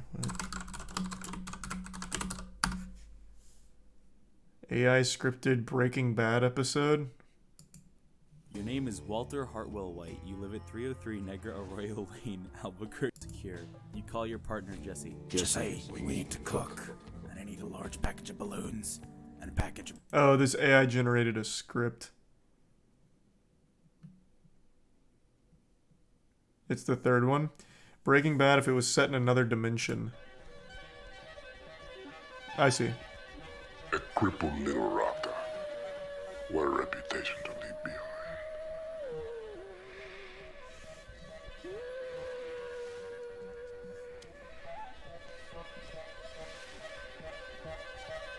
This art's pretty good. It's like What Scorn. do you remember?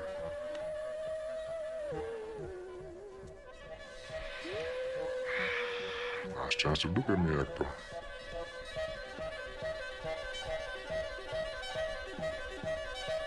I mean, it's pretty good art. They did a good job here.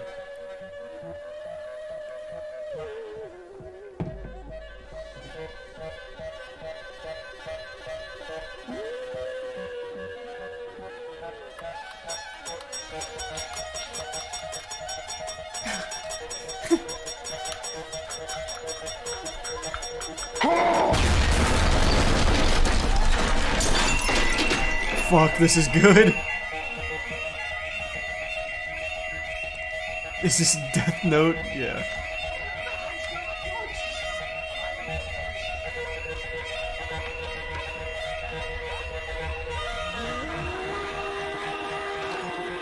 It reminds me of something out of Courage the Cowardly Dog.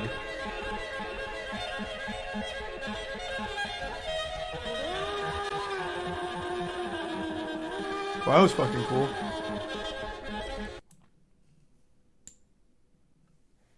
Thanks for your sub, Quinn. I'm doing alright, Isaac. Hope you're doing well. Thanks for your sub, Sammy. Was this AI generated? I can assure you all that art was, and usually with an AI generated video, what it does is just keeps compiling art and flipping through it pretty quickly. So I'm guessing that's how they AI generated it.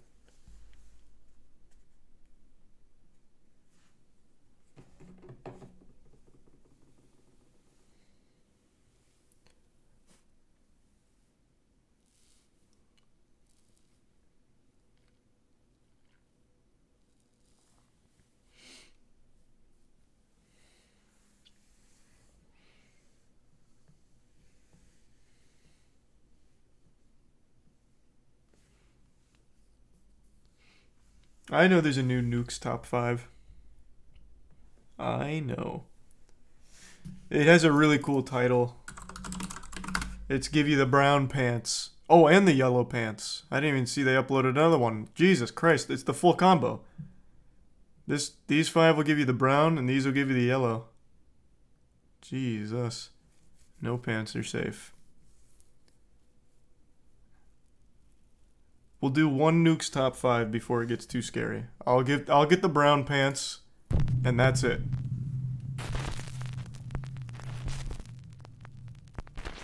Watcher. Popular former BuzzFeed Unsolved hosts Shane and Ryan are back with an all-new paranormal investigation series called Ghost Files, over on their very own YouTube channel, Watcher. Now, for those of you who don't know the series, Shane is a die-hard skeptic who does not believe in ghosts at all. But what an Ryan, idiot. on the other hand, does believe in the supernatural, and often finds himself scared senseless on these paranormal investigations. Alright, apparently this is where a recurring ghost is seen. I don't even know what I'm looking at. What is this? What are you? Hey man, calm down. You piece of shit. My mic went out, and then I was looking for you. He's crouching in here like some kind of cave creature. And then all I did was I went. That was a good one. I was Oh just yeah, coming so to say hello to you. You're looking for me while grunting like a zombie. So this time the two friends set out to investigate the allegedly haunted Waverly Hills Sanatorium in Louisville, Kentucky. The massive hospital was built in 1910 to treat patients suffering from tuberculosis. Jesus Christ. Shockingly, Holy fuck, Bobby. it is estimated that around 63,000 people lost shit. their lives inside the sanatorium walls. Maybe the fat So it's 50 no there, wonder Bobby. that Waverly Hills is said to be one of the most haunted buildings in America. Also, just a little fun fact. We've seen this exact same building in 1,000 other videos. So many YouTubers and production crews use this same fucking place. I mean, for good reason. It looks like a Call of Duty 4 map. Like, I get it. But one thing that I'm certain of is there's no ghosts in there. I've seen it inside and out.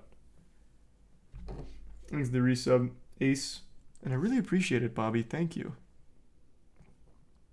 And is a site where many visitors claim to have witnessed terrifying paranormal activity. Ryan and Shane make it to the second floor of the Waverly Hills Sanatorium when they capture something truly bizarre. Let's see. Ooh, was that a fart? No, that was a noise. That was a fart. No, that came from down there. Are you you kidding me? That was not. He's not even taking the investigation seriously. Because I'm surprised you didn't react to that more. Because I thought you farted. No. Maybe that's what the jack-o'-lantern face was. Was that you farting? It was. Okay. Oh, thank God. Oh, thank God. Sorry, guys. Good shit, Ben. Now, it's the brown of course, pants. Some sounds have more to do with bad dietary choices than the paranormal. This isn't even no scary. Worries, because things are about to get weird. In the past, many visitors and paranormal investigators have reported hearing creepy, unexplained humming in the morgue of the Waverly Hills Sanatorium. When Shane and Ryan explore the area, this happens. It can't be hard to get a hum.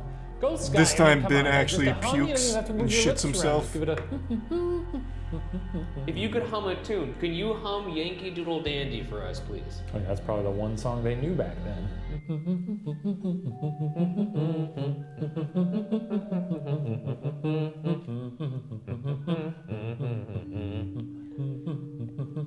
Take it away.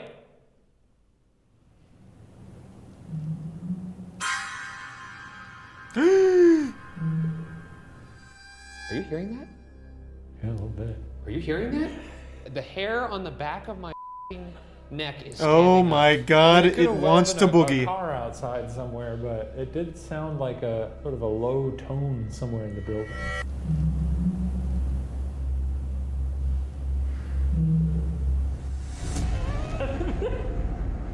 I certainly heard something there. I mean, do I think it's a ghost? No. Do you? Yes. Fully, yeah, I'd say if I were Very someone who reasonable. believes in ghosts, I'd be a little unnerved right now. I'd probably get the little shaky knees. Yankee Doodle is a satanic Could you, song. Whoever was humming, could you hum again, please?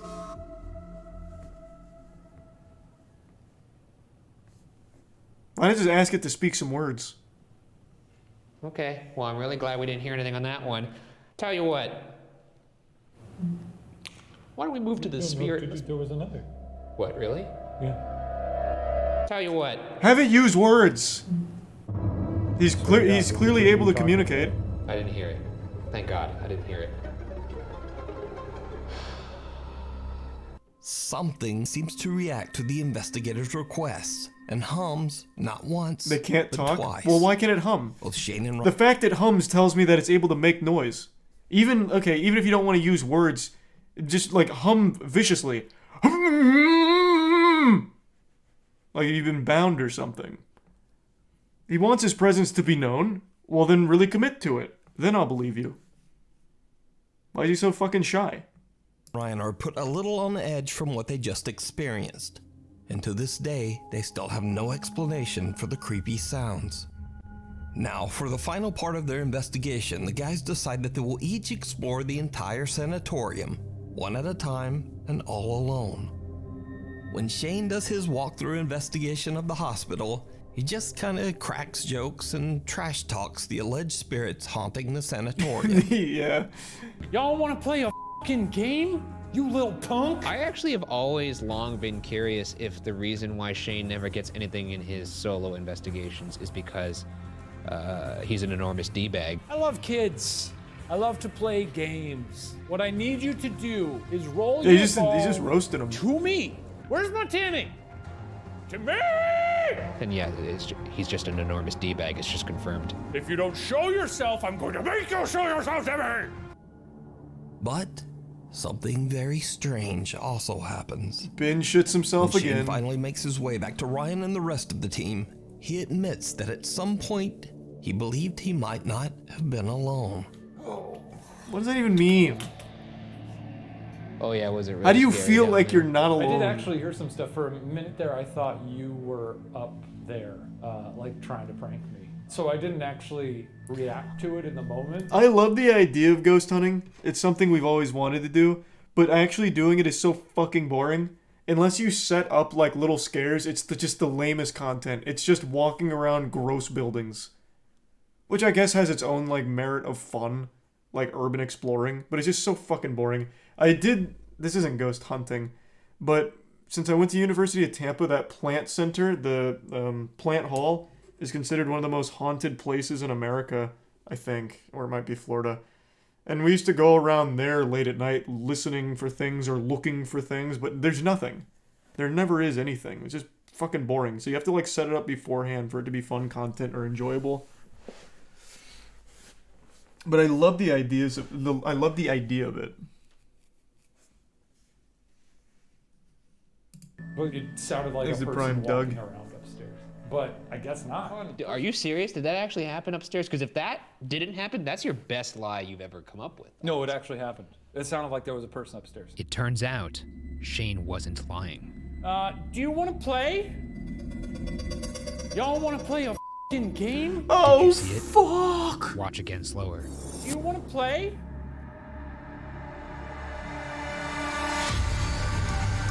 Yeah! It's the cursed Blood Queen!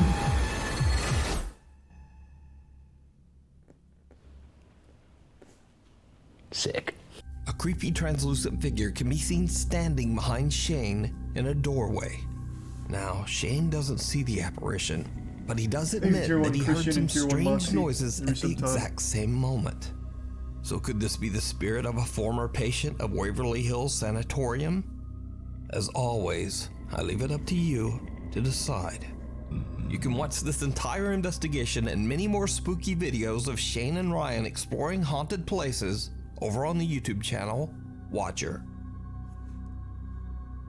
If you found a great ghost video online or recorded one yourself, please send it my way at nukestop5@gmail.com. Not clowning around. He has to be self-aware. There's no way he thinks this stuff is real. Are you talking about Nuke? Yeah, he clearly just does it because it's just fun content for him just to compile some of these YouTube videos into a top 5. And I agree, it is fun. I don't think he actually believes it, though. He also has done, like, the top... Or actually, no, this... Was it Nuke that used to do the top 5 gnome sightings? Shit like that. I think that was Nuke. Like, he just does it because it's fun content, not because he actually believes it.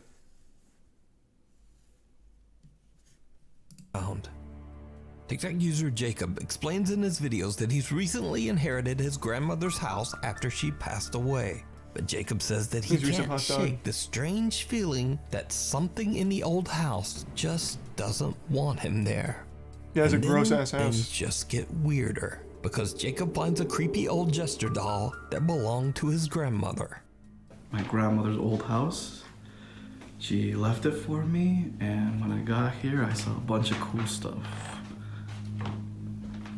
And one of the best things is right behind here.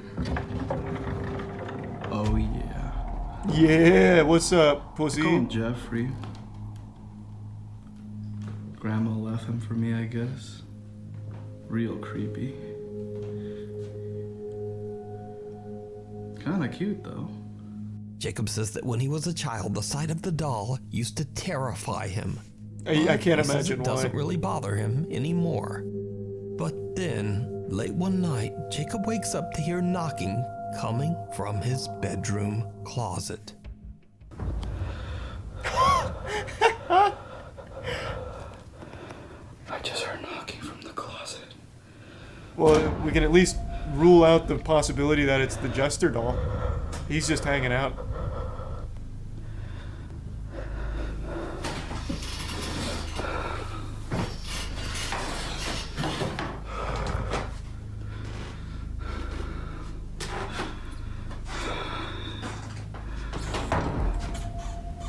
The jester's gonna reach down and tap him on the shoulder.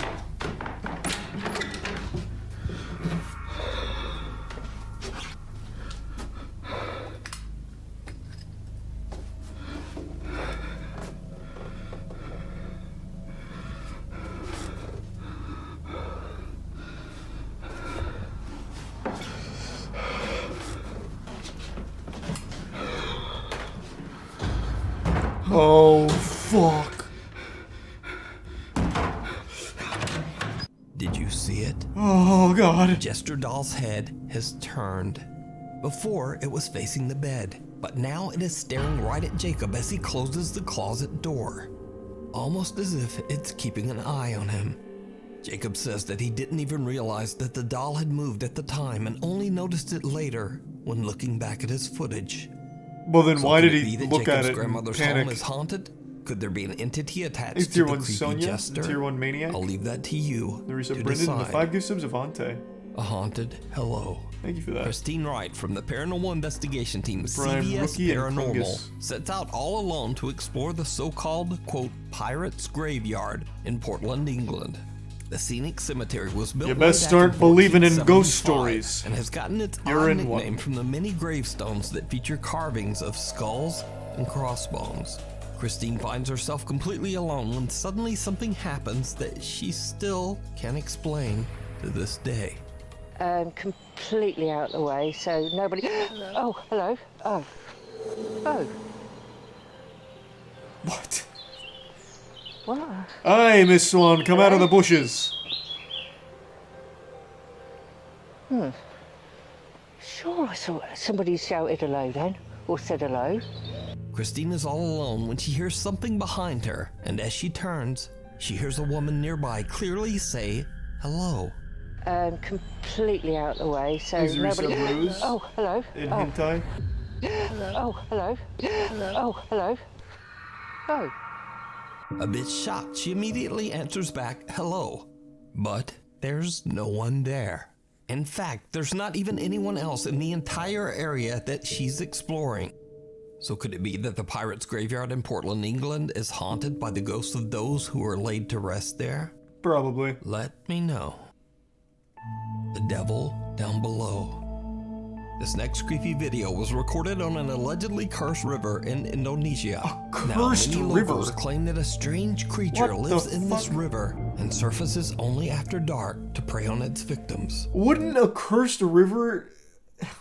I'm getting deep into the quantum realm of curses, but I feel like a cursed river would be like the absolute worst case scenario for everyone, because as things like precipitate, then it's going to rain down that curse outside of the river, because I imagine with the river the curse is in the water, right? So that's going to just spread everywhere. Like we're all fucked.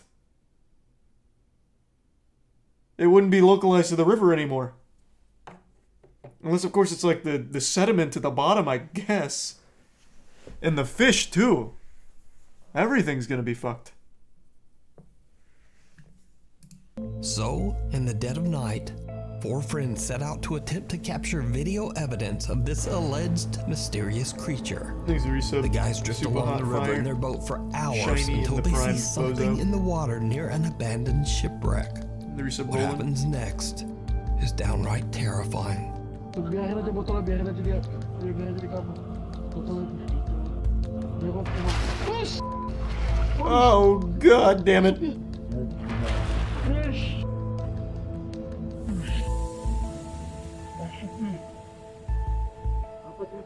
What looks like a pale hand with long webbed fingers quickly splashes out of the water and snatches at a plastic bottle floating on the surface.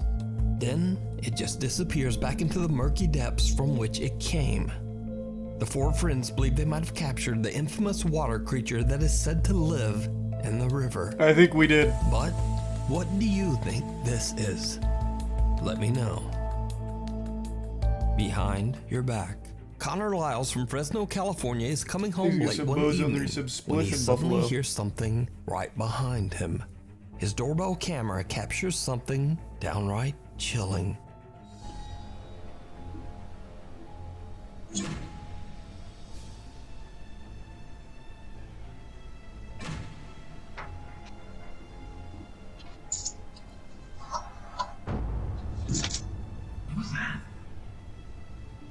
Get inside, quick! It's the Smile Man. Figure can be seen walking from left to right behind Connor. Suddenly it appears again, but now a lot closer.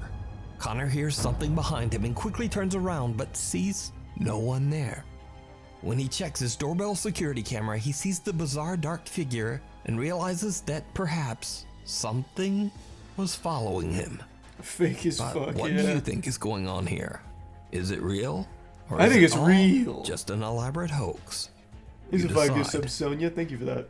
Thank Very you touchable. so much for watching. As I say again and again, my upload schedule is crazy, all over the place. So please subscribe and turn on notifications so you'll always know immediately when a new video is posted. And you can also follow me on the Instagram there, and on the Twitter there, and on the My pants have been browned. Click on one of these links for more scary videos, and hopefully I'll see you back here again next time. Nice. Good browning.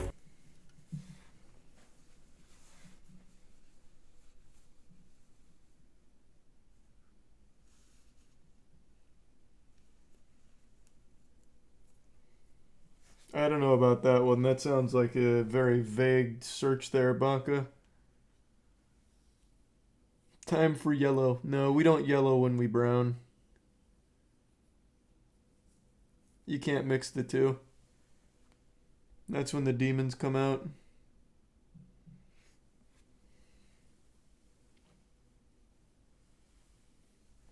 Exhibits Bozo and Isaac.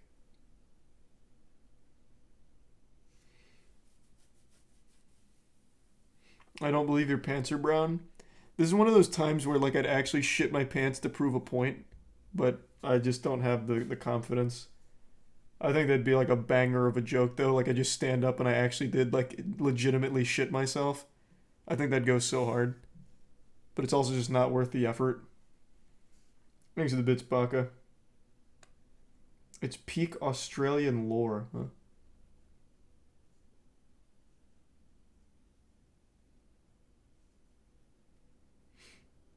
Okay, I'm gonna release a little bit of yellow real quick, and then maybe I'll decide if we do one more. Just give me a second, though. I'll be right back.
I'm back. Thanks to the resub, Zari. Dead in the prime macaroni. Playing Smash? Oh no, I saw a viral Twitter clip while I was peeing and it was Smash related. Thanks to Prime Titus.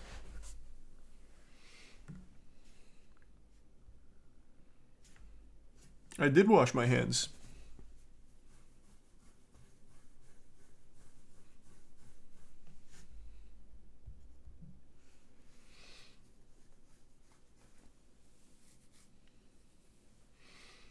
Did you brown at all? No, I didn't brown. Thanks a Prime. Godless.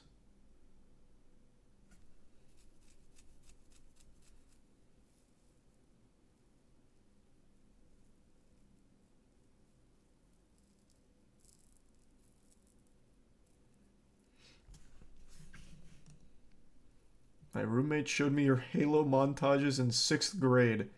Take my money. It's been a fun journey watching you. That's super sweet. What 6th grader has a roommate? Also, did you save any of my old Halo montages? I'll pay you for them. I've been trying to recover all that old shit for a long time.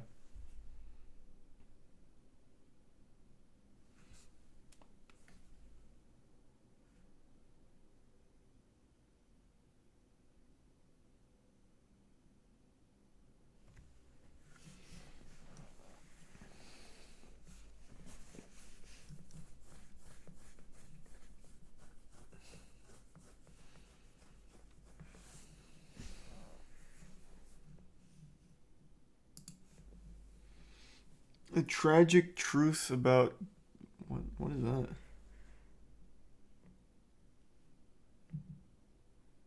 Is it Prime dishonest? And the tier 1 Vinny.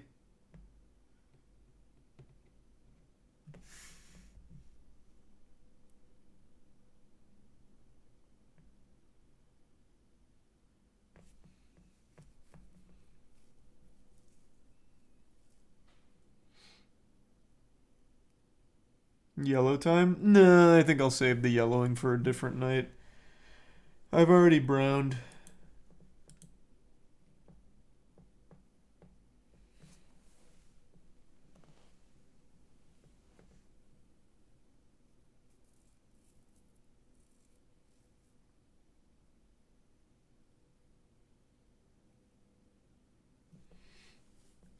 Thanks to resub EA.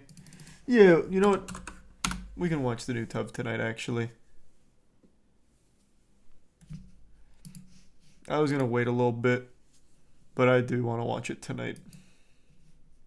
Many disturbing things have been caught on security camera footage, from break-ins to disappearances to even ghosts and supposed alien abductions. Jesus Christ, it's no doubt Bobby. these cameras capture some interesting and dark pieces of footage. In today's video, God damn, I wanted thank to you, focus Bobby. on the horrors that have been caught on film and discuss the context within each It's video. super sweet So tonight, please, man. Thank you. Join me as we take a look into disturbing things caught on security cameras. Reese's Pieces. Hey everyone, it's spooky season, and that means Tov is going to be wearing a costume for every video uploaded in October. Lots of love. Nice. Hey guys, welcome back to another video. Today we are Minion because Wow. it is October, which means I'm going to be wearing a costume every single video in October, just like last year. Gonna take these off though because they are Jesus. uncomfortable. Those In case you guys glasses were are like, "Tough, fucking you didn't hard." upload last week. I did. It was Overdose, my best song so far. So if you want to go hear my amazing vocal cords, go check out Overdose after this video. Too much in my nose, and I might Yeah, about to brown my pants again.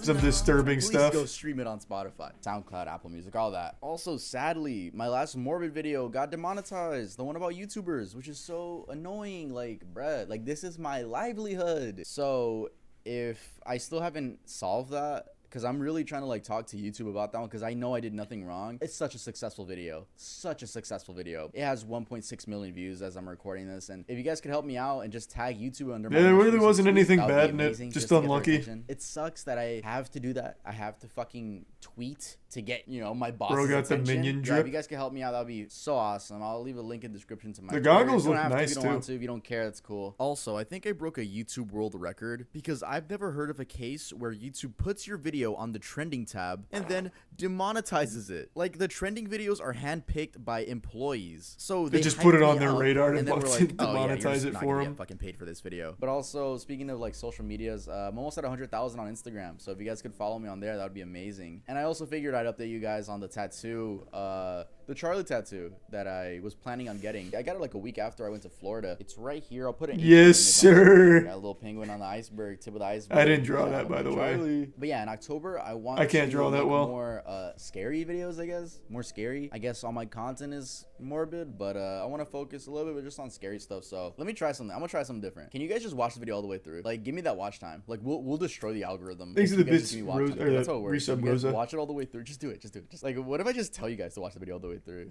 But yeah, like I said in the intro, today we're gonna be talking about disturbing security camera footage. And if you guys don't already, make sure to get yourself some candy corn. Woohoo, candy corn. Let's get started. The worst candy. Disappearance of Lars Mitek. Legitimately one of the worst. On July 2014, at Varna Airport in Bulgaria, German man Lars Mitek was on vacation with 4 friends at a resort called Golden Sands. This resort was popular among visitors Nah, as it candy corn resided by the sucks. coast of the Black Sea, and it was a fairly cheap stay. Specifically, Lars and his friends were staying at Hotel Viva Club within the resort. Everything was going great, and they spent their time hanging out on the beach, drinking, and other things of that nature. Though things took a turn about a week later when Lars got into a fight at a 24-hour McDonald's. Lars, a fan of the football club Werder Bremen, had differences with fans of Bayern Munich. He then parted from his friends that's the outside a lamest restaurant shit. after leaving the bar and just There is no, I still think it is extraordinarily lame to get in fights for the sake of a team you like in a sport. People like to pretend that, you know, liking sports isn't nerdy, but you do exactly what people on Twitter do, but to the next level. Like for anime, you do it for sports, but like an actual fist fight and ruin your life over it. I think that's just as nerdy, if not more nerdy. Thanks a bits, Bobby.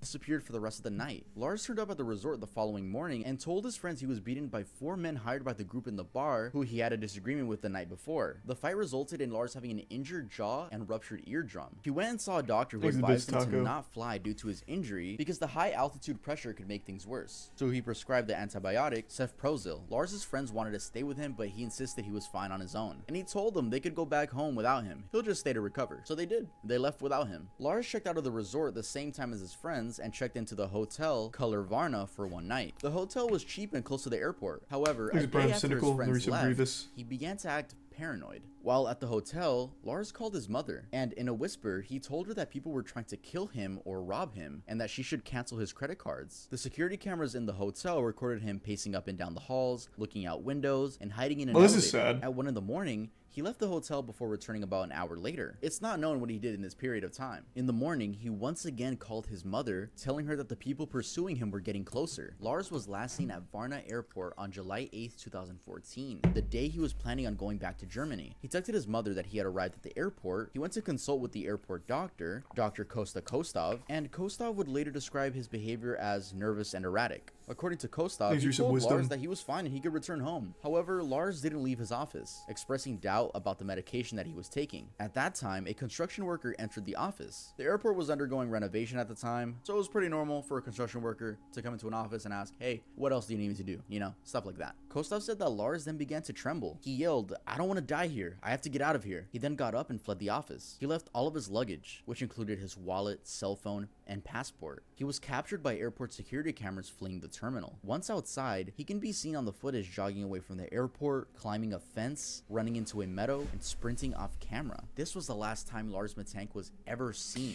I vaguely remember this. The leading theory is that he somehow like fell into the construction site and died and got buried in there, isn't it? This is him, isn't it?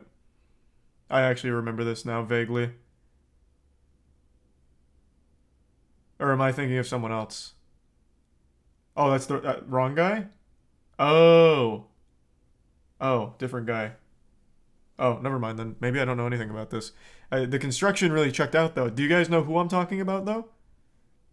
I don't remember the exact case, but there was a guy captured on security footage, like, acting really erratic, eventually disappears, they can't find him, but the leading theory was he, like, fell into, like, I guess it'd be, like, wet cement or something, and died there, and no one ever knew. Oh, that was at the bar. Oh, that's right, it was the bar guy. Yep. That's what it was. At the mall. The mall bar thing. That was his name, Brian Schaefer? Fucking terrifying story.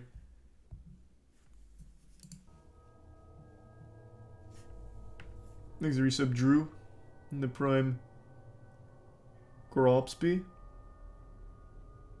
Well, that was super wholesome, Drew.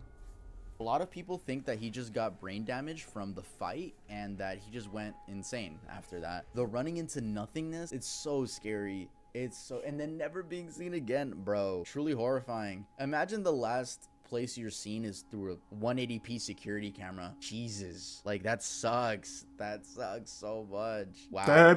It does suck. Move on to the next one. Oh, wait, there's not even like a theory around what happened to him?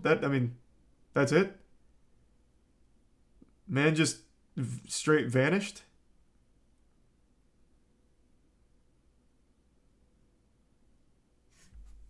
No theories at all. Oh, right, I need to move this back. I just noticed. Sorry. This was for Rocket League and I forgot to move it back.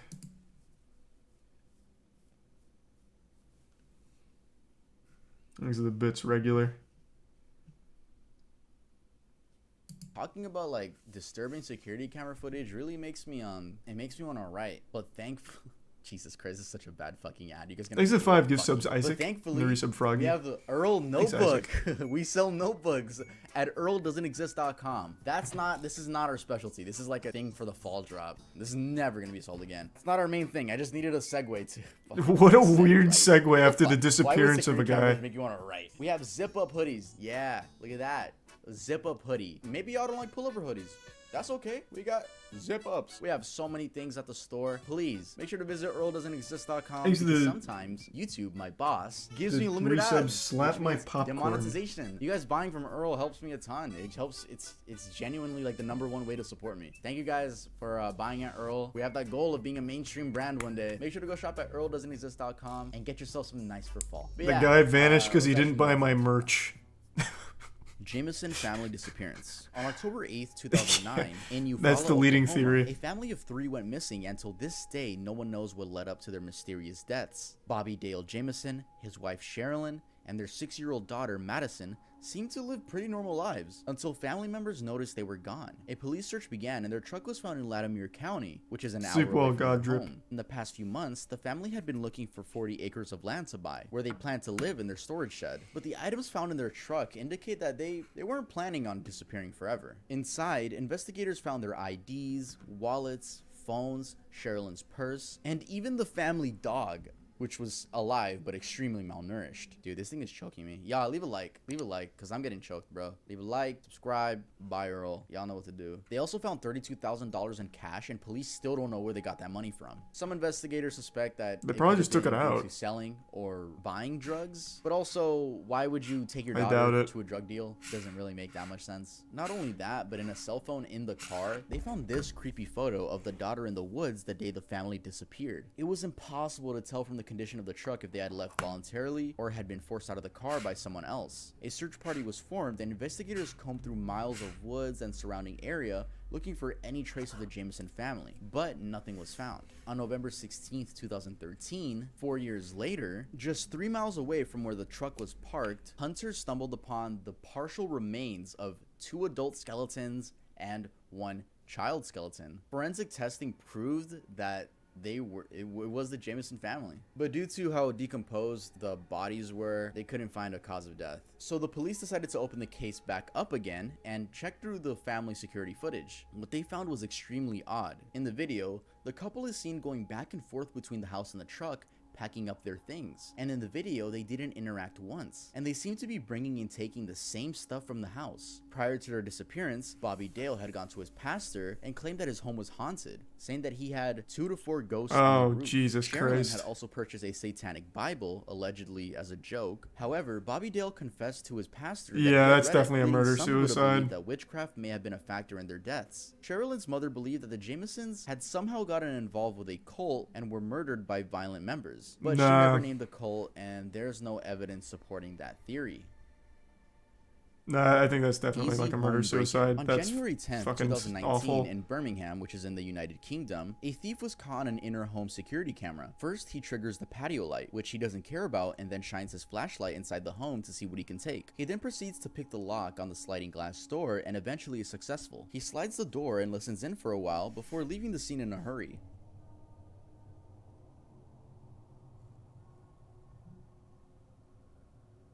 But seconds later, he returns, and this time he actually enters the home and begins getting a better look at the place.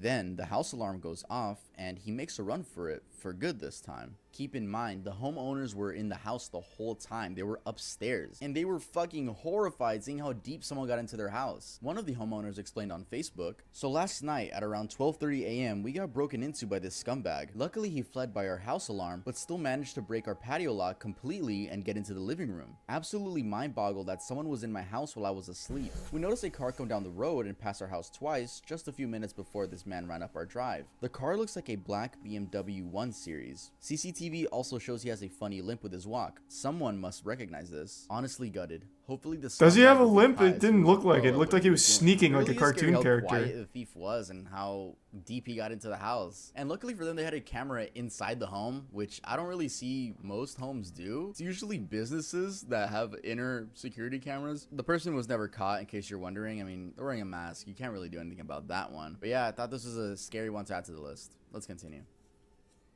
Ghosts. That one's like something out of Okay, Mr. so first Nightmare, let's start like the with these actual orbs footage that are stuff. caught on security camera footage. A lot of people think these are ghosts or souls, and this is how they appear on video. Just bright balls of light that the human eye can't see. Some people like to see it as their loved ones visiting them, but we'll never really know. Though it is interesting how many orbs are caught on camera. Moving on to more creepy stuff are actual like ghosts caught on film. Now there are many of these cases. I think most of them are fake. I'm not gonna lie, but I'll show you some that I think could be real. I want to be convinced. I don't I've see been why wanting someone wouldn't. real But, most people evidence. just try to fake it to get clout, you know. So I got some genuine ones for you guys. Here we have a video taken by a mother of a little boy on his bicycle, and if you look closely at the balcony, you can see the shape of a little child. This took place in England, and the A little property dates back to child? I thought this was like the ghost of like Charles III or something up there. That's a kid? What's he wearing? A suit? With like a flower in his pocket? That's not a kid. That's an old monarch. in England, and the property dates back to the 19th century. A Jedi. The mother asked officials about the figure, and they said only security was in the building at the time. And I don't think they have 4'9" securities guarding the place. The next clip is from 2019, and I'll just read how the video starts off. The following clip was filmed while my mom and I were on vacation. We decided to leave our cats home alone for the few nights we would be gone. We scheduled a house sitter to come by and check up on them every other morning. When we arrived back home, we noticed a strange change in their behavior, so we decided to review the footage. Now This they're is what we bipedal. found. One of the cats already seems startled And by they the time bench the video press. starts, and if you look at the right side of the video, we can see a shadow walk past the hallway.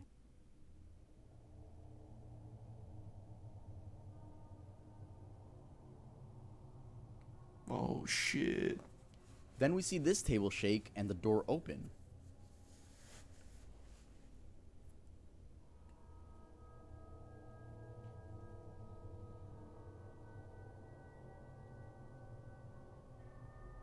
The video ends with this title card. This happened December 18th, 2019. We decided to wait before releasing the footage publicly. Please share this video. We are still looking for answers. Okay, while I was writing the script down, I realized this one kind of seems fake too. Sorry for saying these could be real. But I mean, why beg people to fucking share the video? What the fuck are they gonna do? Get Bill Nye the Science Guy to fucking, oh, it's scientifically proven. Like, no. Like, you have ghosts in your house. You don't need this to get... You don't understand. That's how I There's think about experts it. Let me know out what you there. think about it. There's always the TikTok or witch talk, excuse me, that can explain away anything. I still remember the time I accidentally played a prank on them with the haunted egg video. That was unlucky. They were not happy about that. But god damn it, reading those or watching those responses about like, finally it's confirmed, was pretty joyous. If anyone remembers that. That wasn't even on purpose. You mean, yeah, Matt put the prank on me, which ended up pranking them. Because I genuinely didn't know. God, that's still so embarrassing. Banger, though. Banger, though. Okay, but this next one I think was 100% real. Like, actually 100% real. This footage literally gives me chills. Apparently, this family in 2019 thought their house was haunted, and they had been experiencing paranormal things. Like, for example, the mother said she felt someone's hands on her neck while sleeping. The footage shows a figure walking by the baby's crib, and the baby ended up with a scratch on her face the morning after.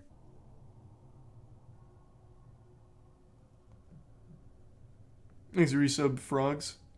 Also, the baby's grandpa explained that he had heard a story about the previous homeowner committing by jumping out the window. The story that I was told was the gentleman that lived here originally committed, apparently, by jumping out this window. But then they showed the house, and I think you could break your bones but not die from this. Also, fucking scary place to own a house? Literally in the middle of the fucking woods. That is a fair comparison. House from Courage the Cowardly Dog seems safer than this. Fucking I will agree, this is a fucking weird house. Where do you even find a listing for this? This looks like a shed that someone just stumbled upon. They're like, yeah, I can sell this. What an interesting abode. The house from Courage the Cowardly Dog seems safer than this. Woman in handcuffs. On August 24th, 2018 in Montgomery, Texas, security camera footage caught a woman in handcuffs. Oh, I actually remember this one. This one's just legitimately It was sad. about 3:20 a.m. and the frightened home resident called police, saying that there was a woman wearing what looked like restraints with no shoes and that she was ringing their doorbell late in the evening. The footage went viral, making national news. At first, no one was able to identify the woman as police searches intensified. Local officials were worried that something may have happened to the woman as she appeared to be in distress in the footage. 5 days later, on August 29th, the woman was identified as 32-year-old local resident whose name was kept private for safety reasons due to suspected domestic violence. She told police she had been sexually and that the broken restraints on her wrists were bondage cuffs. A lot of details, but I was scared at the time, and that's what caused me to ring the neighbor's doorbell. I believe in my heart that is not who he truly is, so I don't want, it hurts me to see him bashed online. When she was found, her boyfriend was also found with a self-inflicted gunshot wound to the head. She explained that not only did she try ringing doorbells, but she also tried waving cars down, but I didn't remember that part. She wouldn't disclose details about what caused her to flee from the home, but she told local news that she forgives him. I woke up and he was kneeling on my chest and stuffing some sort of cloths in my mouth and duct taping my entire head. Felt like when that was happening, like I just remember the ring footage thing. Going to die there that night. Missy Beavers killer. Terry Missy Beavers was born on August Tier 9, 1 1970 in Graham, Texas. Married to Brandon Beavers in 1998, Missy was a mother to 3 daughters and the family resided in Red Oak. Missy Beavers worked as a fitness instructor, holding Camp Gladiator boot camps at Midlothian's Creekside Church of Christ, only 20 minutes away from her residence. On April 18, 2016, the body of Missy Beavers was found at that same church. Beavers' murder garnered a lot of media attention after Midlothian police published surveillance videos from inside the church. Captured around the time period before Beaver's murder, the video shows an unknown person in police tactical gear walking around. They would also break glass and break into doors. Police believe the person in the video is Beavers' murderer. I don't remember this one.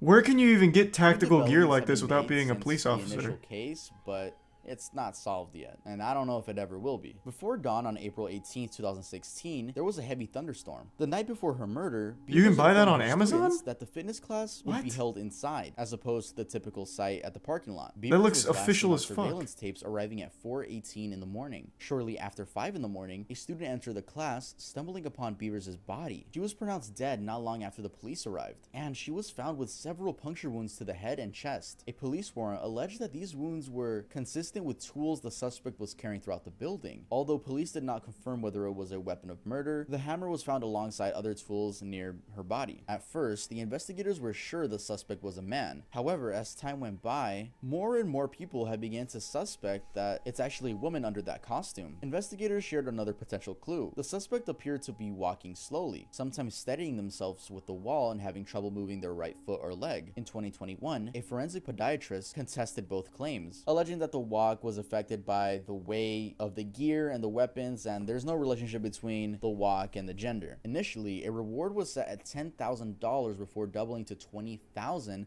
and then rising to $50,000. And ever since 2021, the price stayed at $150,000 simply for information about this person. Wow. Rest in peace. What the fuck?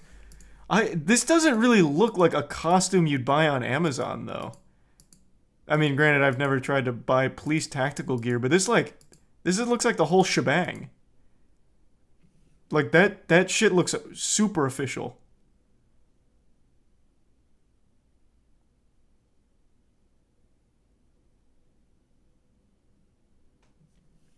It's 240p video, what are you on about? Look at the size of this shit! It looks like there's a bulletproof vest under the initial vest. I mean, I guess it could just be shitty quality, but he or she looks like the Juggernaut from Call of Duty. Usually, like, the police outfits that you'd find at Party City and everything look a lot flimsier and shittier than that. True, I guess they could just be rather large. I'm assuming it's all the equipment, but yeah, they could just be a large person, I guess.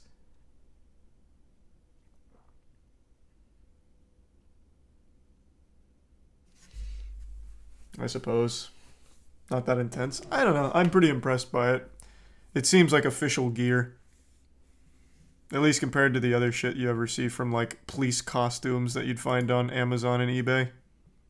$1,000 simply for information about this person. Wow. Rest in peace. Disappearance of Meta Valentine. Airsoft cosplay. True, the tactical equipment. Correct me if I'm wrong, though. I'm not deep in the airsoft community. The people that dress up in the tactical stuff, like the actual tactical stuff, legitimately have connections to the real distributors, right? I remember watching a video about one of them getting into a fight and him talking about his connections to, like, the actual enforcement agencies and the distributors. I don't know if that's something just a normal civilian can buy.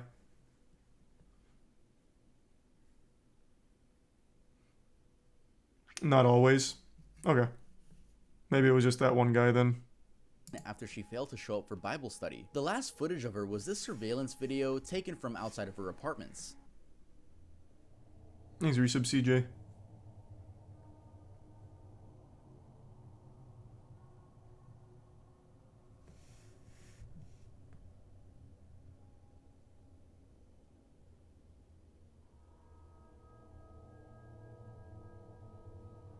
The man that chased her down in the video was later identified as Reginald McDowell, her ex-boyfriend. Meta and McDowell first met in high school, but their relationship was extremely complicated. By 1999, Meta ended up dating someone new, a man named Kenneth D. Thompson, and that same year, Meta and Kenneth were reportedly bound, gagged, pistol whipped, and placed into the trunk of a vehicle by the ex, Reginald. He was later charged with 2 counts of first-degree kidnapping and 1 count each of first-degree burglary and shooting into an occupied vehicle. In 2001, Reginald was sentenced to 15 years in prison, but was released in 2011. Once he was free, him and Meta got back together. In 2014, Meta ended up just breaking up with him. And 11 days after doing so, she went missing. Meta's body was never found, and Reginald was never caught, but he's suspected to be somewhere in New York. Ugh, that's so sad. Imagine the last footage of you is security. Imagine your kids. She was a mom. God the last damn. thing. Jesus Christ. Just like some pixels of her running. Why though? That's a cycle of abuse, man. It's not uncommon. We were talking about it earlier. I thought it was 5, but I guess the number 7. It usually takes someone 7 attempts to leave an abuser before they finally actually leave an abuser. Everyone likes to make it sound like it's so easy, like, well, just leave. Just get the fuck out. What are you doing? Just leave. It really isn't that simple. It's just not. And it never has been, never will be. Wait, that's horrible. That's horrible. But yeah, rest in peace, sir. Supposed alien abduction caught on film. In 1996, the TV show Paranormal Borderline had a submission that contained a VHS tape and a letter. The letter told the story of a worker who appeared to have been abducted by aliens. The footage shows 4 angles of different sections of the warehouse. The top right one is the one we'll be focusing on. We see a worker leave the gate at 11 p.m. and then boom, a flash of light knocks all the cameras out and only come back until 1 in the morning. Then we see the man crawl back, vomit, then leave the scene again.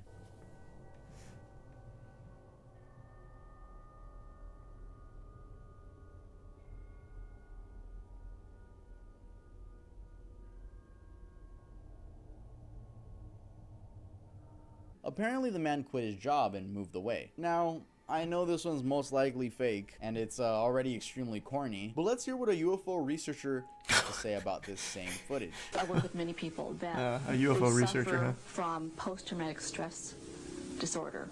Something happened to them, externally happened to them, that they don't maybe quite remember, but they know they became ill.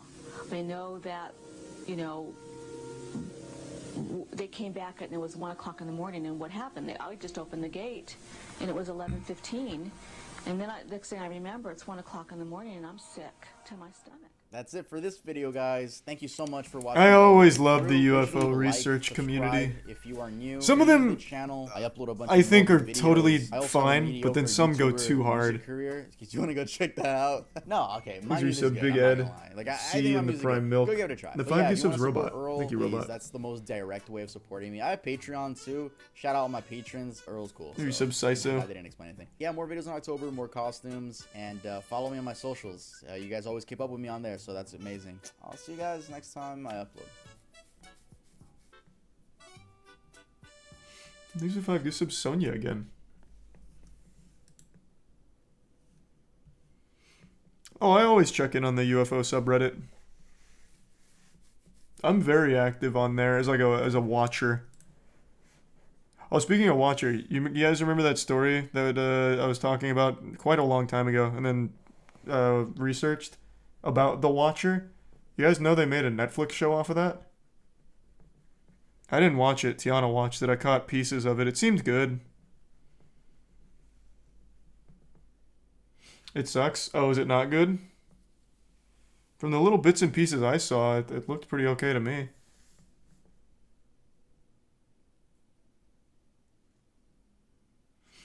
People hated the ending, but you know, yeah, I mean, not much you can do there. Thanks for some monotone and the prime poo.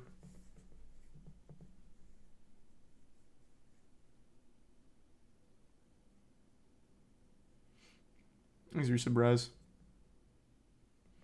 Yeah, I never saw a full episode or anything, but from everything I saw from Tiana watching it while I was eating, it seemed okay. They used some of the real letters from the Watcher. I thought that was a nice touch. Thanks to Tier 1 Minty.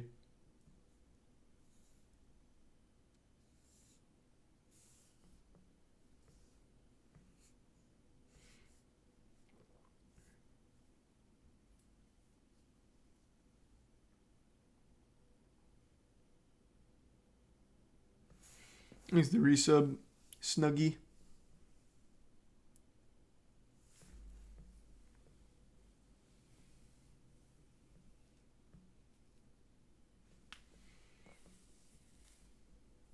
I am 1 episode behind House of the Dragon.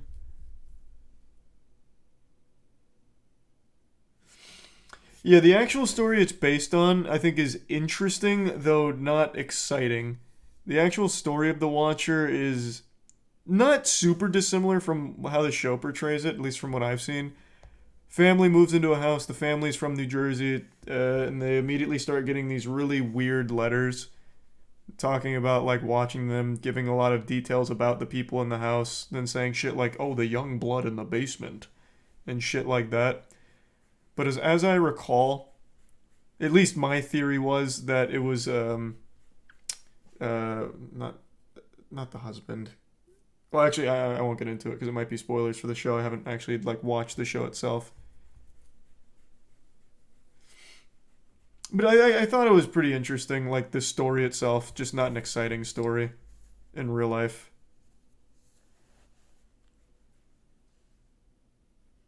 It's old lore though. Yeah, but the show's not like a recreation of it. It just is inspired by it.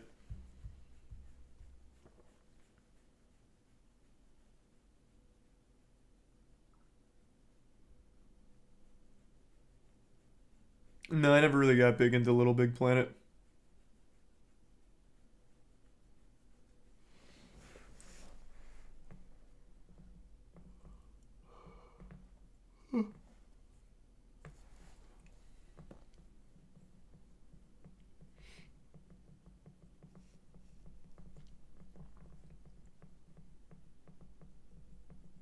There's a tier 1 Crimpock. Crazy old guy believes you can talk to aliens. Are you talking about the Yael?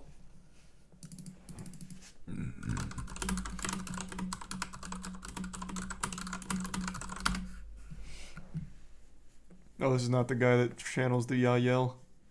Oh, but he was in Louis Theroux's video. One of his documentaries. Did I see this one? I don't remember. Hey, what can you say? Corton's always been looking out for us. Without Corton's guidance, we would have been lost long ago. Who do you think helped build the pyramids? So, thank God for this man channeling him. We get to say thank you.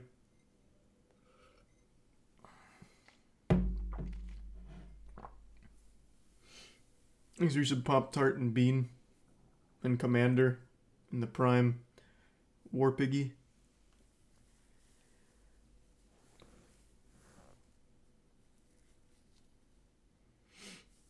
What the fuck is the third video? Demi Lovato has a show where she goes to like haunted locations and sings with spirits. It's pretty fucking sad. Like, I just feel bad.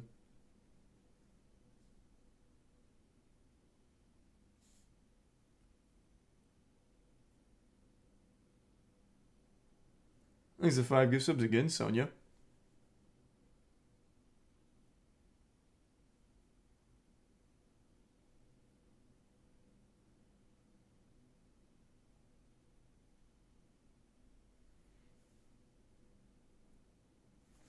Thanks the resub square.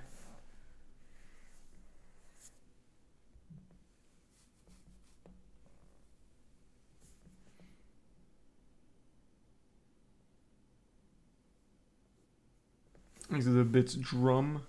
Yep, I'll be playing Gotham Knights whenever that comes out.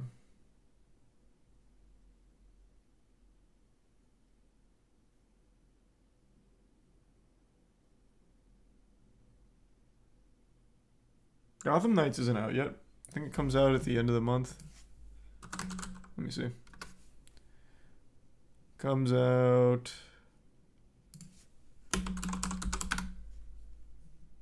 Oh, it comes out in 2 days. Oh, okay. Yeah, I'm going to blast through Plague Tale Requiem tomorrow, and then I'll be ready for Gotham Knights on the 21st. Thanks for resub Flava Flav and Moss.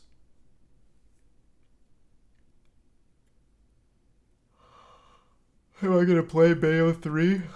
Yeah. The boycott seems absolutely ridiculous now after the new information that's come out. It seems like Helena Taylor was completely lying and misleading everyone. So yeah, I'll definitely be playing it. I still need to play through 2. I just keep forgetting to set up the new Elgato.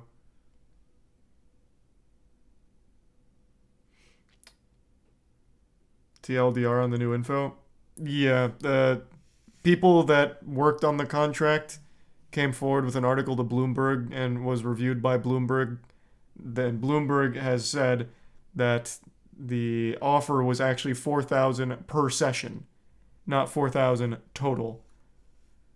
But Helena Taylor wanted 6 figures for it. So they said no to that.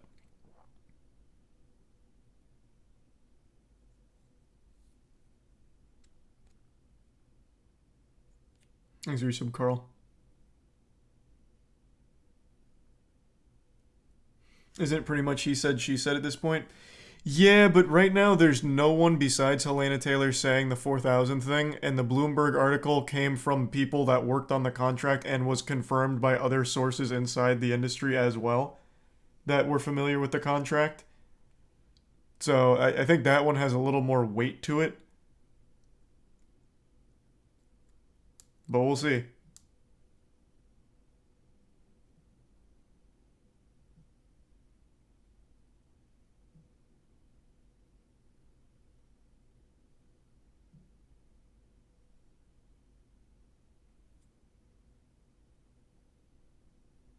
Could something have been lost in translation?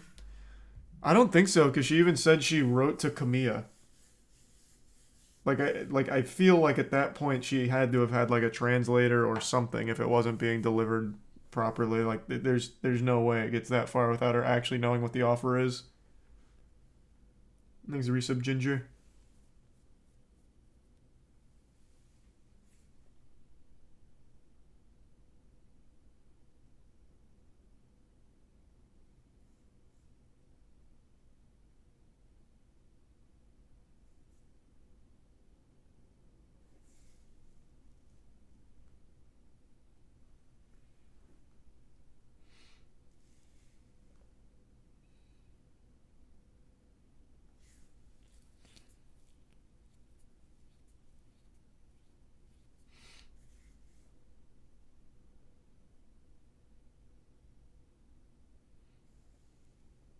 Have you seen the worst theme park in North America? Yep. I did.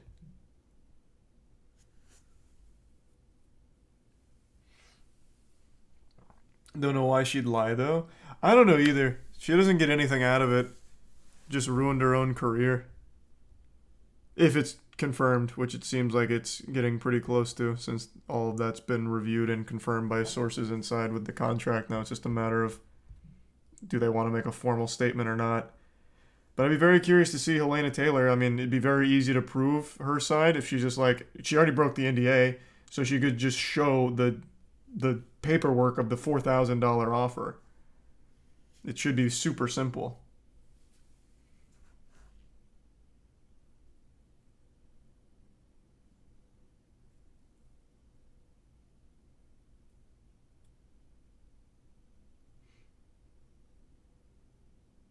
You see the restaurant workers who saved the woman dressed as Power Rangers. No, it sounds hype though. Let me type that in.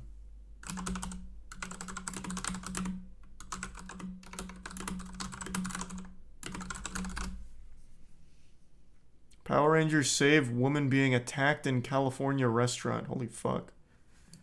They stopped an assault at a ramen joint.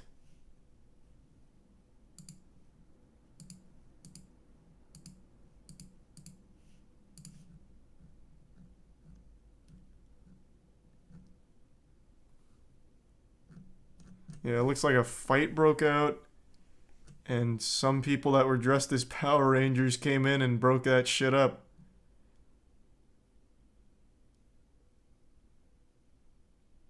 Nice.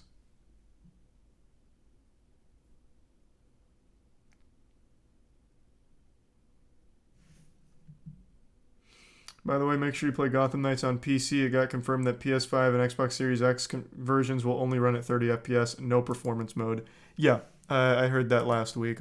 It looks like they really fucking fumbled that. I don't know how you lock to 30 FPS on PS5 and Series X. That's crazy. What a disaster. Yep, I did watch that term.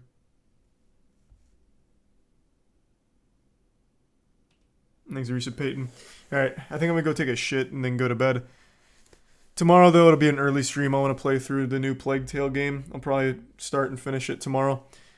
Alright, everyone. Thanks for tuning in. To everyone who donated, big thanks. New subs, welcome aboard. Sub means a lot. Thanks for subbing. Enjoy the emotes.